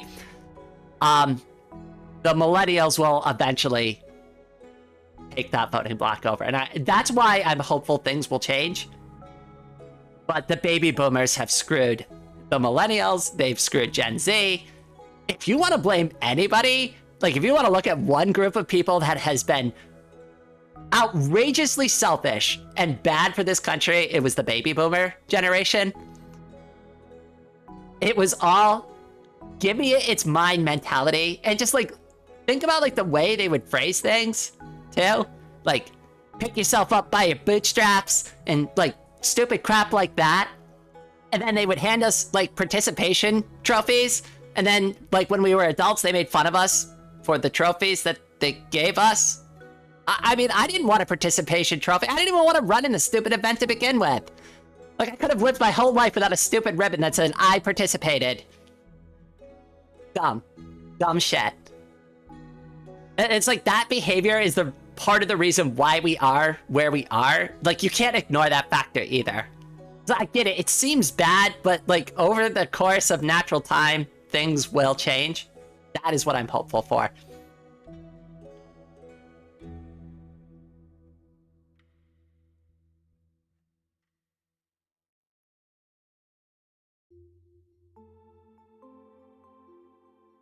Americans love acting high and mighty, which makes politics very polarized and dialogue harder, even between people who mostly agree. I agree with you on that, actually. And I recognized that part of myself when I was younger as well. I'm glad I moved past that because now, you know, when I do engage in politics conversations, I'm very selective with who I speak with them about. Like a majority of the people in this stream, I trust. Right? Like I know you. Well, a lot of you are already in the Discord and stuff like that. And we have regular conversations already, so that's fine, right? If I got bigger than this, like let's say there was like 1K views on this, like, hypothetically speaking, we're never gonna get to 1K view, 1K people watching live, right? That's a pipe dream. Anyways, moving on from that point, right? Like I would stop altogether because like I don't know that many people. There's no way I know 1,000 people that well, right? It's like I can argue that a group of 20 people you can reasonably start to get to know well, but like once this community balloons like to a certain size, I've got to be really careful about the things I say and do because like I just don't want to cause problems. And that's not me biting my tongue, that's just me, you know, keeping the peace because it's not really relevant to this channel. I mean, we do mostly Linux content and art here. Right? Video games, Linux, and art. We really don't have a home for politics on the channel.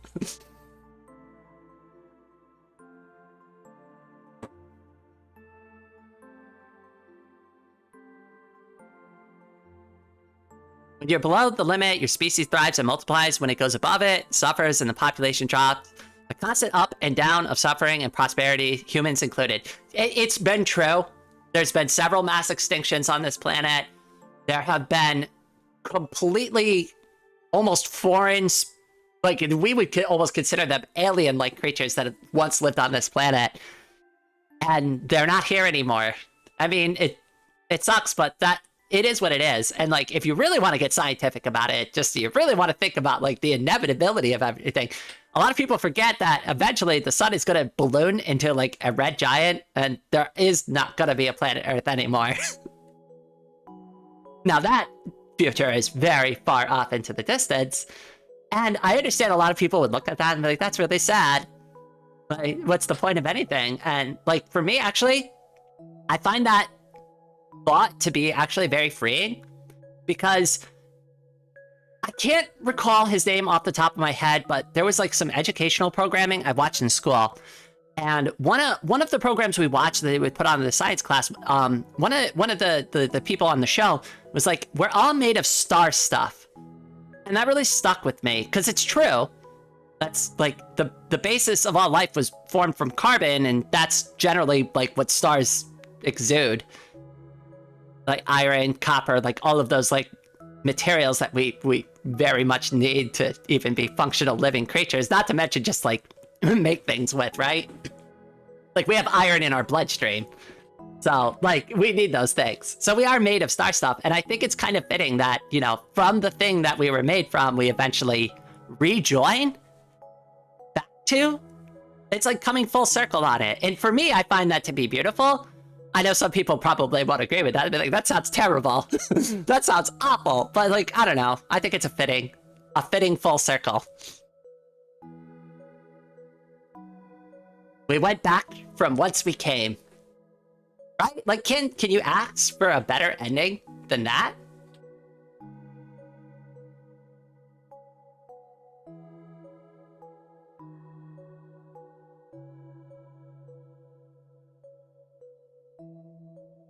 I remember the mathematical equation that shows how chaos happens in deterministic settings. Interesting.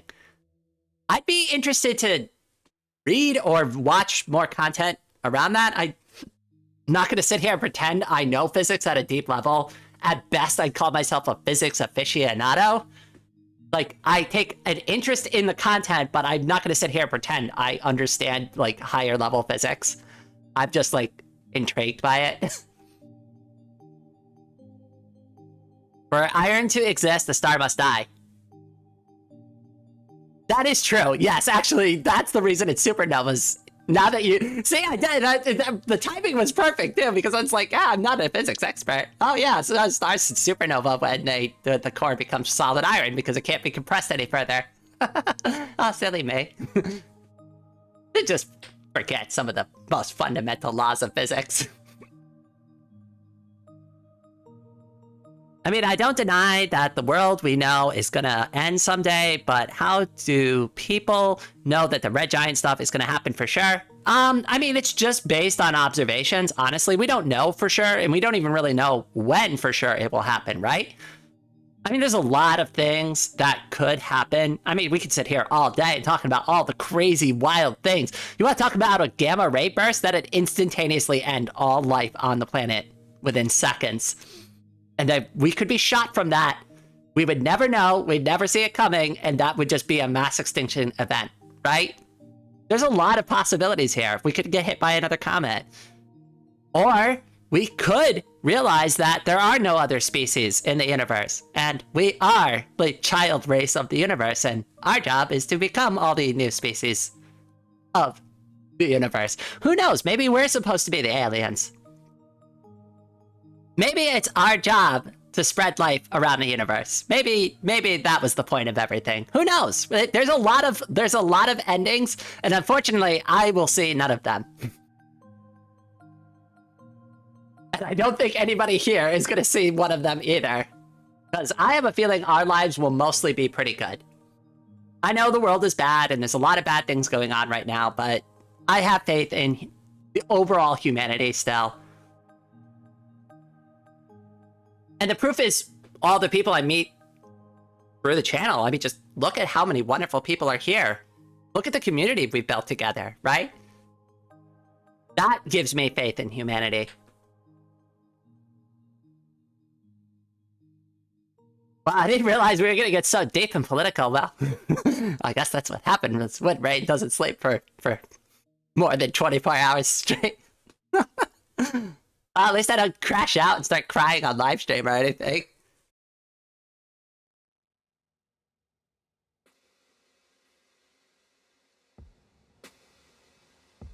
I've actually never seen like a full live stream crash out. I've always watched them after the fact.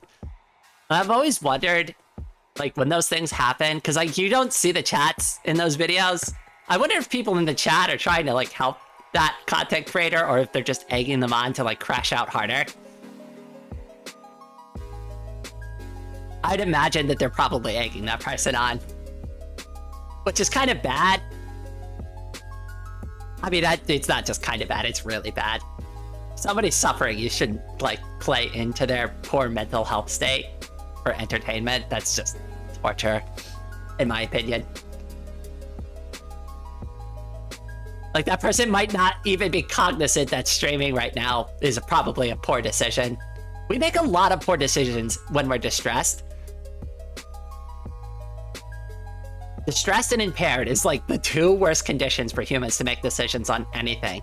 That's why I often, when I get like really angry about something or emotional about something, or I want to buy something, I'll sleep on it, because if I forgot about it after I fell asleep, then I guess I wasn't really that upset about it, or I didn't really want it, or you know what I mean? It's a good strategy, especially if you want to buy something. Don't put it in your shopping cart. Just say, okay, wait, if I really want this, I'll buy it tomorrow. Go to bed. I guarantee you that you will not remember it if you really didn't care about it. You'll completely forget that you want it. It saved me so much money.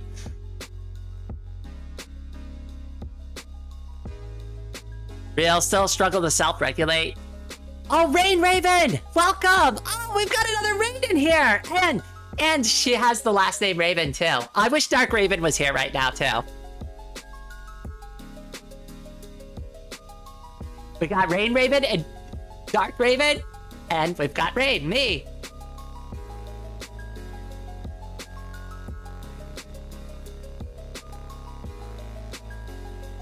And Derby Oi?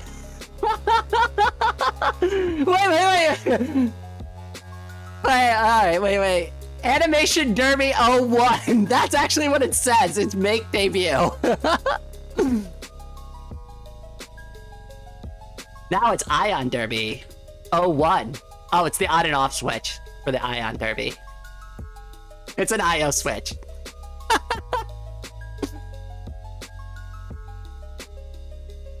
Would you like to run in the Ion Derby? It's the fastest derby around. Only the best racers get into the Ion Derby.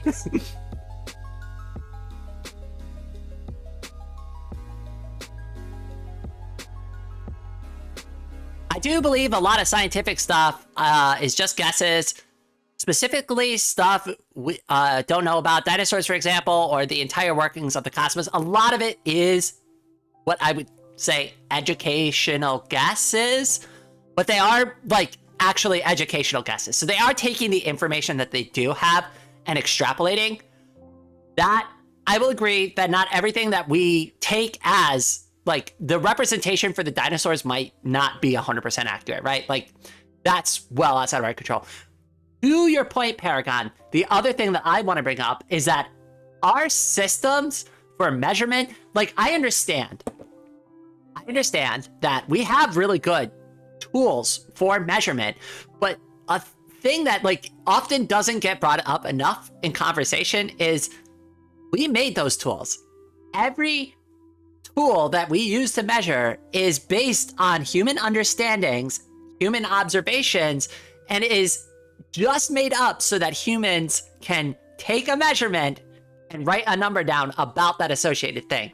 That does not mean that it is a fundamental law of the universe. The reason we say it is because we've made enough observations where we can be pretty confident that that's correct, but we'll never really truly know. Like, gravity is pretty much proven at this point, right? But can you really prove all the specifics about gravity? I think we've got a majority of it right, but there's still so much further to know, and we might learn something that turns the entire thing upside down. And we go, oh, wow, what we thought we knew was gravity is actually wrong. There's a bigger force out there that's actually what really controls gravity, right? And we think gravity and, you know, light is like the all-being thing, and maybe it's not. Like, I know that we've been looking into dark matter and dark energy and stuff like that. Antimatter, stuff like that. There's, like, all sorts of weird stuff out there that we just don't have good explanations for. The brain is not braining. Don't worry, mine's not either. You're in good company today. That's a horrible way of looking at it, but it's not entirely wrong. I mean, I understand where they were going with that.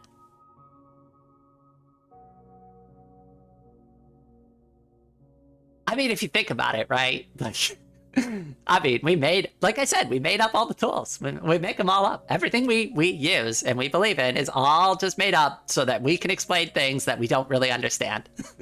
And it is what it is. And we put a lot of good work into it, right? There's nothing wrong with that, right? But at the end of the day, these are human things so that humans can understand the universe that they live in. And we're often wrong about those observations. Like, the Earth being in the center of the universe. That's a really good example of one. Yeah, we used to think we were, like, everything revolved around us, except that's not true at all. And yes, I do realize that there were a good majority of people who already made the realization that the sun was the center of the universe, but there was also a good chunk of people who did not believe that. What was it called? The geocentric model, if I recall correctly, from high school, which was, I'm not even going to mention how long ago now. Holy shit. Hey, we got 168 views. Aw, we're one shy of being epic. Somebody leave and watch the stream again. I need my funny numbers to satisfy my weird number addiction. I might have changed my name from Numbers Can Be Fun to Rain, but I still love silly, stupid numbers for no other reasons than they're just funny and I like to laugh at them.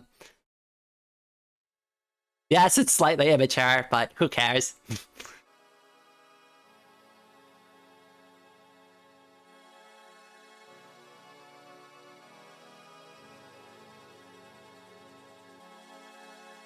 Antimatter is the solution to thermodynamics of time travel. Since matter cannot be destroyed at creator, the version of objects and people that travel through time are antimatter versions. Antimatter is time debt. All right, now we're getting into a level of physics that I'm just like, okay, this might be slightly beyond me. One thing that I have been looking at recently, though, and I brought this up with another physics YouTuber that I'm friends with, and I was talking to her, and I was like, realistically, like, with black holes, and I told her, I'm like, this is just something I've been thinking about, like, but, like, would a black hole turn into a white hole, right? Like, we think that the black hole is just the singularity and that's where everything gets trapped, but what if it's not? What if there's an exit, right? And I'm not saying that you'd survive this thing, right? But, like, maybe that's how Big Bangs happen. I don't know. Again, I don't have enough understanding of physics, and probably somebody's already looked into this and could point me in a direction that I'd be interested in, but that's something I've been thinking about recently, and she gave me some information about it, but she didn't, like, really have, like, well, anything that wasn't, like, a scientific paper, which I'm just gonna be real, I'm not gonna read a whole scientific paper. I'm not a scientist, I'm not gonna understand it anyways. I mean, I could sit there and pretend to read it and be like, uh-huh, mm-hmm, yes. Interesting. Indubitably. But no, I wouldn't, like, really get much from it other than, like, wow, this looks very legit and scientific.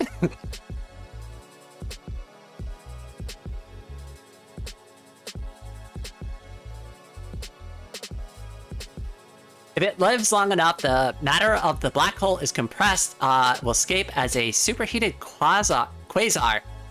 So, kinda interesting. Okay, I guess I need to look a little bit more into that. She didn't bring that up with me. I think she was playing more into my curiosity about white holes because we spent a good amount of time talking about, like, what a white hole actually would be, what it would look like. Like, we spent a lot of time on that because I, like, never really heard about the concept of a white hole, but she did say in theory it could exist. I mean, it makes sense, right? Like, that something, like, pushes out from the opposite end, but, like, there's just no basis, I guess, really. I don't know. Again, not a physicist, not a scientist, just somebody who really enjoys the subject.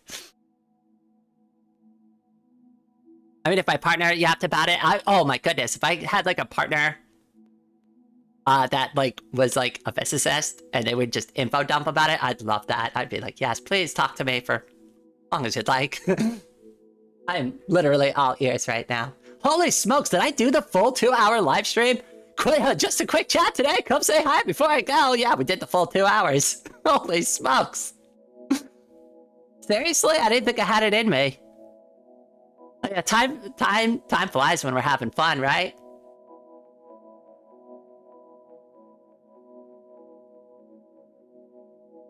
But yeah, hydrogen atom and the anti-hydrogen atom would annihilate each other into energy. Interesting.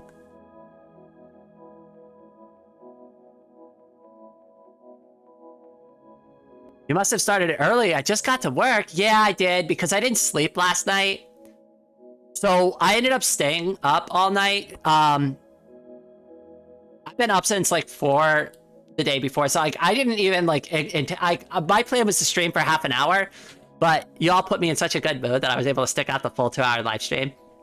But I started, when I couldn't sleep, I spent several hours trying to sleep. Then I got up out of bed, I worked on this. Then I worked with another YouTuber. We filmed for 2 hours for Portal 2. And then I came here and now I've done the live stream for 2 hours.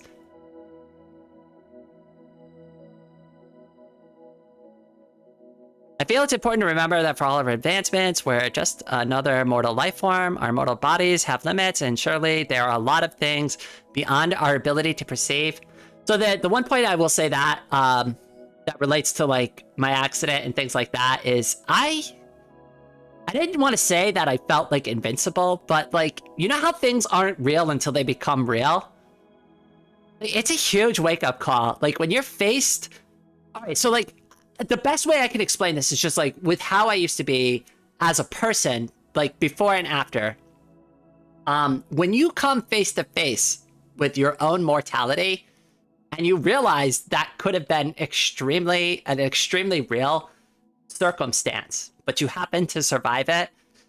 Like, I used to kind of just give up, right? Like I would work hard. I had a stable job. I'd eat, cook, clean, right? You know, tried to have relationships, tried to fit into the roles that were assigned to me, right? But I just kind of gave up. And I was just like, you know, I guess I'm never really going to be happy. I'm never going to find the thing that's going to, you know, be right for me. You know, maybe some people don't get to be happy and some people just don't get to have their dreams come true. And that's the life I'll lead. And that's what I had resigned to before the accident. And I was just gonna exist for the rest of my life. I guess that was my plan, was just to kind of just meander and exist. And then after the accident, and holy crap, like now I feel like I've wasted all those years of my life. I feel like half of my life was wasted. I regret a lot of the decisions that I made in my life.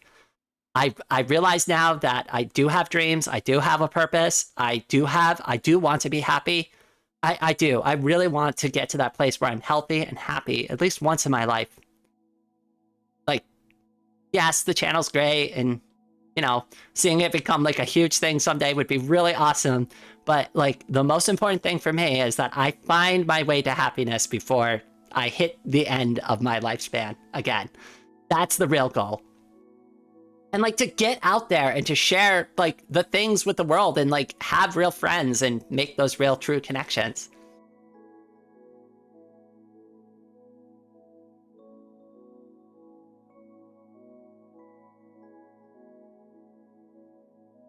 If anything, science bows down to reality rather than the other way around. Otherwise, we'd still be geocentricists. Yeah, maybe. I mean, there's still people who believe in flat Earth, which is absolutely ridiculous. It's religious beliefs that force our perspectives into reality. I mean, that's happened a lot in history. I mean, there's a lot of historical evidence to support that. There's this game that I would really love to make. I have two game ideas that I'll probably never, I'll never finish, but yeah, we'll see. There's actually, on my channel, I made a video a long time ago about my game project. If anybody's ever curious, you could definitely go watch it if you wanted to. Not that it's like a good video, but it is a video, and it is on my channel. It was made when I was Numbers Can Be Fun, so please, the voice, don't. Oh god, I can't stand it. I watch my old content sometimes, and I'm just immediately like, blah. Hearing my old voice doesn't make me dysphoric, it just makes me go, did I really sound like that? Because I'm much happier with the way I sound now, even though I'm not perfectly happy with where my voice is at. I'm still more happy with this than where I was. I do. Okay, all right. I'll show it off real quick. Not going to like do. That'll be the last thing we do on the channel, real quick, before I end the stream, because it's been 2 hours. I should probably take a shower and get some rest at this point, because I don't want to push it too hard and make myself sick or anything. But let me find that video.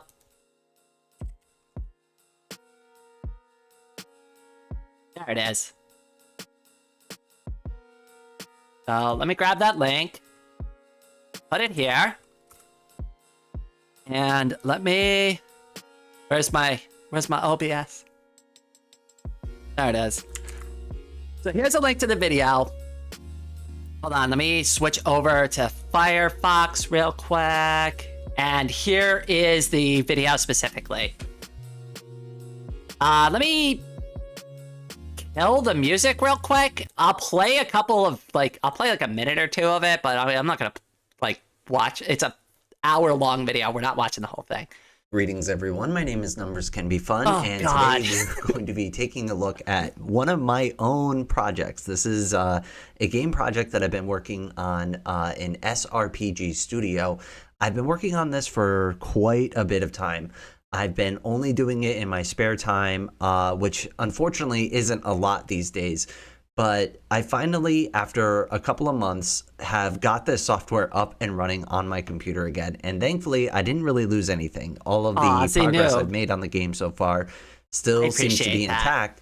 And I figured, well, hey, let's go ahead and put it to the test. And since I was going to put it to the test anyways, let me jump a little bit just so you can kind of see some of the so combat. that all of you can take a look at the swordmen versus knights. Okay. So it's kind of a risk-reward kind of situation. All right, hold on, wait. Let me back up a little bit because this is Right, the more interesting we're part of the them video. out now. We know we're going to take a couple of hits, The but animation is so bad for that. in this game, if you can kill the commander, it will take out the rest of his troops. They'll retreat off the battlefield.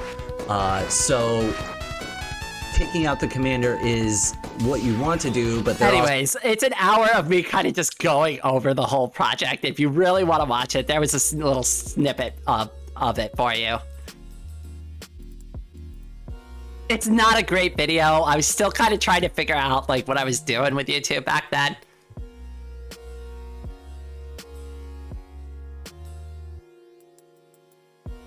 I like the sound of both your voices. Aww. He still sounds so much like you and has your same talking mannerisms. I don't want to stray too far away from what I was, but I do want to make it softer and not as gruff and deep as it used to be. So it's Fire Emblem. It's like Fire Emblem, Landgrisser, Shining Force. Put them all in a blender. They have a baby, and that's what my game project is. It's a couple of different SRPGs that I all loved, and I was let me just take all the best parts of those games and make my own game from it, because those are the things I really loved growing up, and if I'm gonna be stuck at home in 2020 with nothing to do, I'm gonna make a game that I want to play. That was really the whole motivation. I wasn't even planning to really release it or do anything with it. I just wanted to play an SRPG. I ran out of SRPGs. I didn't have any good recommendations. I saw it on sale, the studio software, and I was like, screw it, I'll try making my own game. What's the harm? I've got nothing better to do anyways.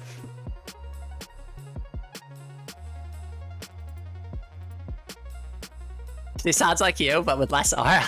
Fair enough. Sounds like Rain if she was 50% less cute. Aw. Sounds like Balatar's development. I think a lot of great games do that. The problem is I'm not a programmer. I'm really not a programmer. I'm not going to sit here and pretend I know how to program or do anything like that. It's just not true. So I've had to borrow code or figure it out or ask people to help me. And it's it's a nonstop,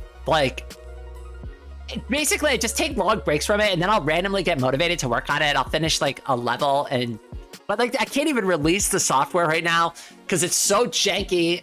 I can't even get an executable file compiled on it. There's a lot of problems with it. That's a good method, this game, but is a decent design philosophy. Yeah, and that's the thing too. So what I really liked about Shining Force was the story. For me, that was the most important thing. So when I'm making my game, I'm really focusing very heavily on the story and that the characters have good interactions, and it has the story. I want to naturally motivate the player to get involved in what's going on, and the only way to do that is through character dialogue. And to make the dialogue and the situations sympathetic enough for the player that they care. They start to care about the people that they just met on the screen. I want you to be motivated, and I've also like tried to design some of the characters, and I know it kind of falls into that trope of like evil person do really evil things, right? But like that motivates players, right? That motivates people. Like, oh, they're really bad. We've got to get them. I don't do it too much, but like the main bad guy of the game is like, well, bad girl actually, because like I trick people. Haha, actually, it's not a bad guy. It's a bad girl. She ends up killing the original bad guy. Without giving away too much of the story, because that actually happens like within like the first 3 levels of the game. And she basically loves his idea so much, she's willing to kill for it. It just takes his idea. It's like, yeah, I'm just gonna run with it now because I'm smarter than you.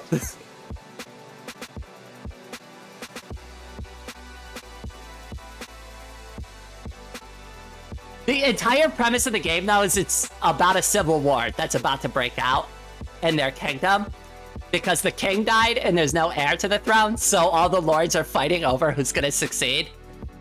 So it's kind of like Game of Thrones, except it's more like about a 2-sided conflict, not like an 8-sided conflict. There's just the people trying to take out the lords and like consolidate central power, and then there's the lords pushing back against that and wanting to run like a proper kingdom.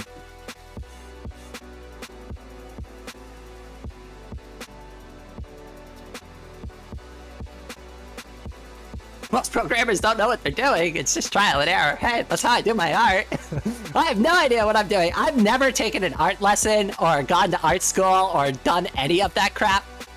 I get my art lessons from Leon. She teaches me art when I go and beg her, like, oh my god, Leon, I'm suffering, please. I don't know how to draw this.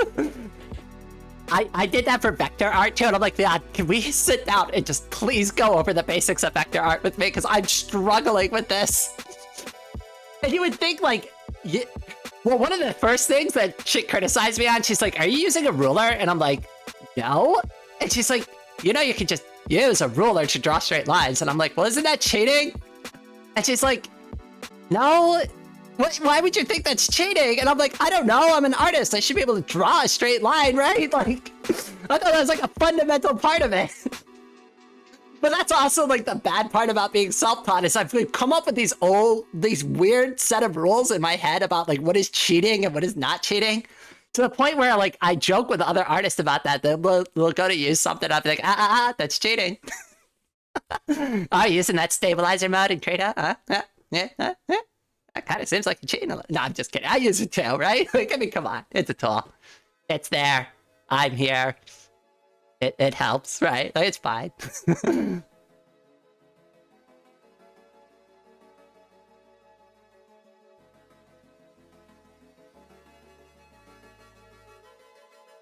Yeah, actually, so, like, she's very arrogant. She never, like, it's kind of somewhat obvious that she is definitely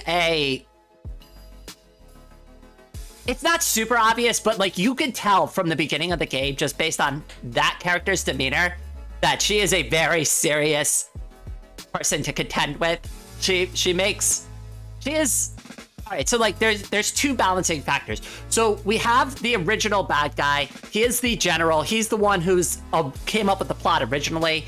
He is the general of the Royal Army. That's how he's getting away with this plot. And she's the lieutenant general. She is actually the second in command, right? And she takes an opportunity when the player beats him in a battle. So they have a second fight with him. You defeat him. He calls for her to bring in reinforcements. She does not. She brings a knife with her instead and ends him. And then tells you she'll be back and that you can keep this crappy castle that they just took over because they got what they needed from it, which was the documents so that they could forge all the ownership documents for the land. So, like, you know how, like, titles, like, go to people, and that's how, like, you become lord and you hold the title for that land? That's what they're after. They want the titles, and they want to forge them so that they are the next in line. And if they forge all the titles, well, then nobody can really argue with them because they hold all the titles. They have them, and they've written them the way that they should be, right? That's how they were always written. Wait, we didn't forge anything. But that was, like, that's the whole, like, grand plot of the game.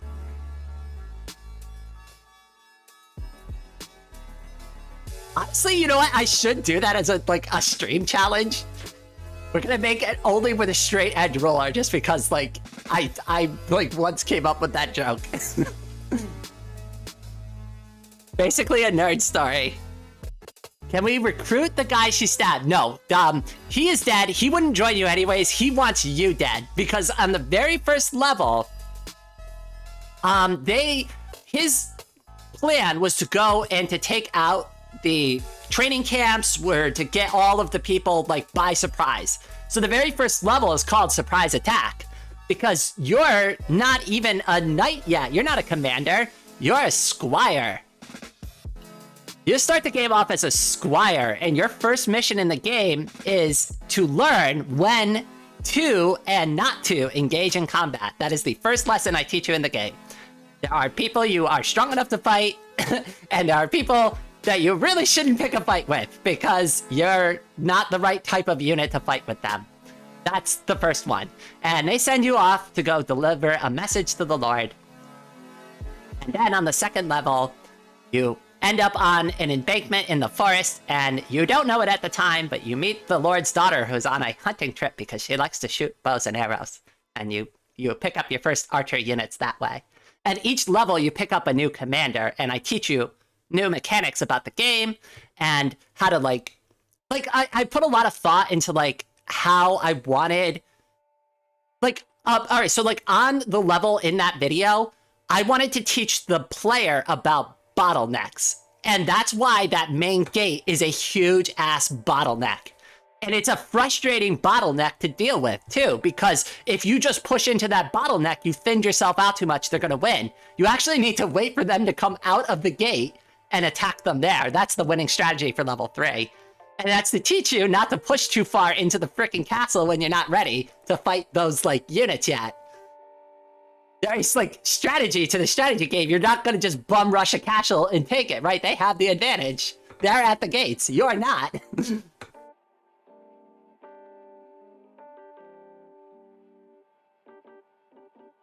Did I ever play Final Fantasy Tactics? So that was one of the the SRPGs that somebody told me after I started working on this project, and I was like, no, I've never played that. I still haven't played it. I can look into it though.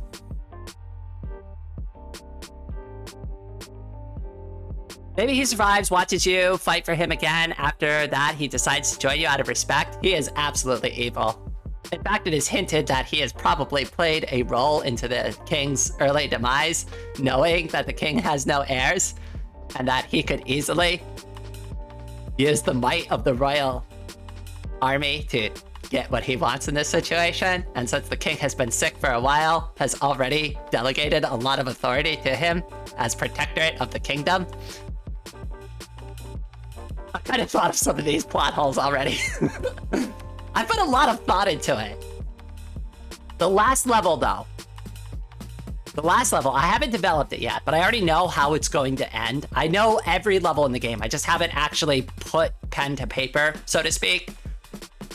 But the actual last level of the game it's a tough level because I want to teach a very important moral lesson about war and about fighting, right? And about what the cost actually is. And there is a real cost. Actions have consequences. And sometimes the heroes don't always win. Now, can you win? Absolutely. But there are multiple endings based on the last level and how you choose your fate in the last level. But I guess to put it another way, you can't have an omelet without breaking a few eggs. And you're gonna have to make some really tough decisions on the final level.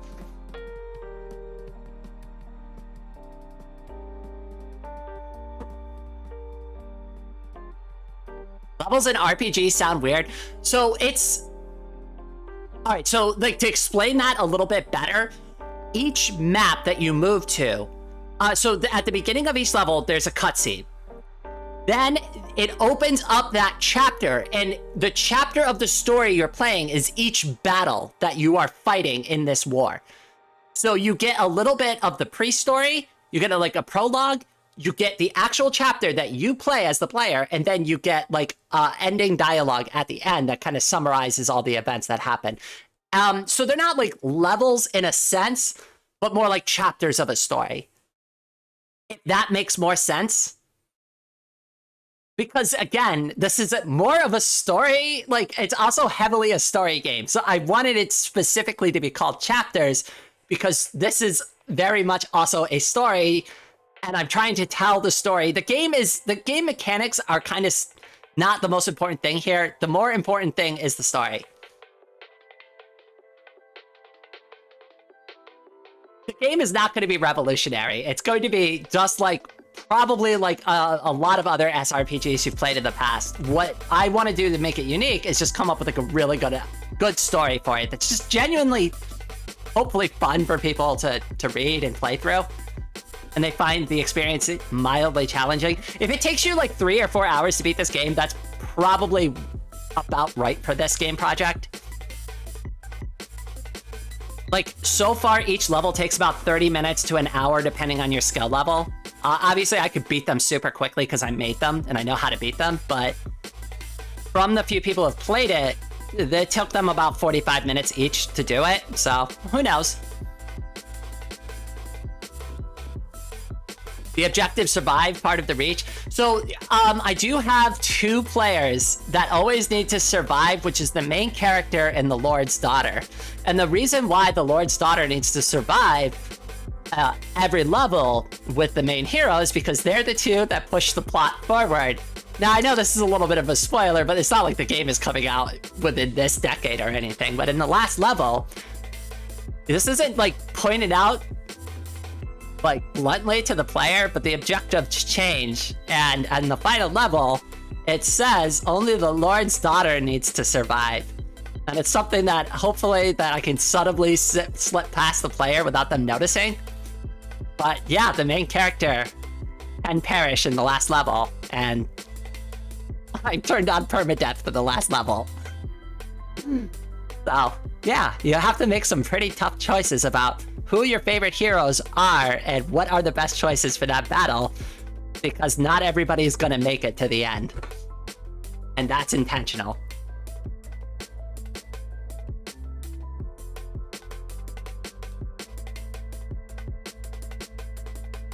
And that's how I am doing the multiple endings for the game, because that's the only variable I can really control. I can't program 10 bajillion switches across like 10 chapters of a story, but what I can do is take the last level and put in variables there, and depending on how the player chooses to fight that battle, well, if those players get killed, that obviously changes the ending of the game. I can easily program switches in that will change the ending dialogue depending on how you played it out.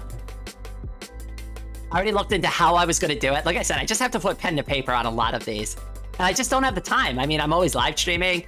Like I said, I was going to live stream for half an hour to an hour today. We're going on 2.5 hours now, right? I did 2 hours of filming earlier, and then I drove for several hours today, and then I also had breakfast. It's like, I wish I had more time. For somebody who doesn't have a job, I certainly don't have enough time.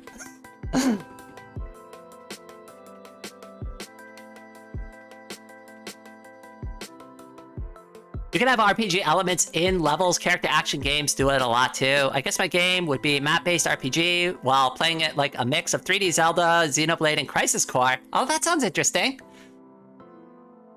Mine is a boomer shooter with character action elements. You have a regular combo, a sprint attack that launches you, a crouch attack that launches enemies, and a 360 that hits around you. Ooh, that'd be interesting. Reeve, welcome to the stream. Good morning from Texas. Well, good morning from Northeastern United States, without being overly specific where I live. Hopefully the weather's still nice and warm down there. We're getting a little chilly up here. I've been wearing my hoodie the whole time. Actually, I probably need to take it off. I closed all the windows and everything. Now it's getting a little warm in here because I've had the PC cooking for hours and hours today. I mean, I've been filming and then streaming. This poor thing. Actually, I might want to talk about this poor thing. What about me? I still haven't slept since yesterday. All right, I should probably wrap this live stream up. If I sit here and keep talking with you all, I'm just going to keep going. And as much as I'm sure we would all enjoy that, I also think we would all really rather enjoy if I kept, being healthy enough to create more content and have future live streams. So I'm probably going to put a pin in it now. I'm going to go take a shower, and then I'm going to get myself to bed, which is probably what I should have done like an hour and a half ago. Oh, peeps, welcome back. I'm sorry, but I'm literally about to end the stream. Enjoy my health. I certainly will try. Listen, I know I came out with that video a couple weeks ago, and I said that, I'm struggling a lot. Things are getting better, though. Things are getting better.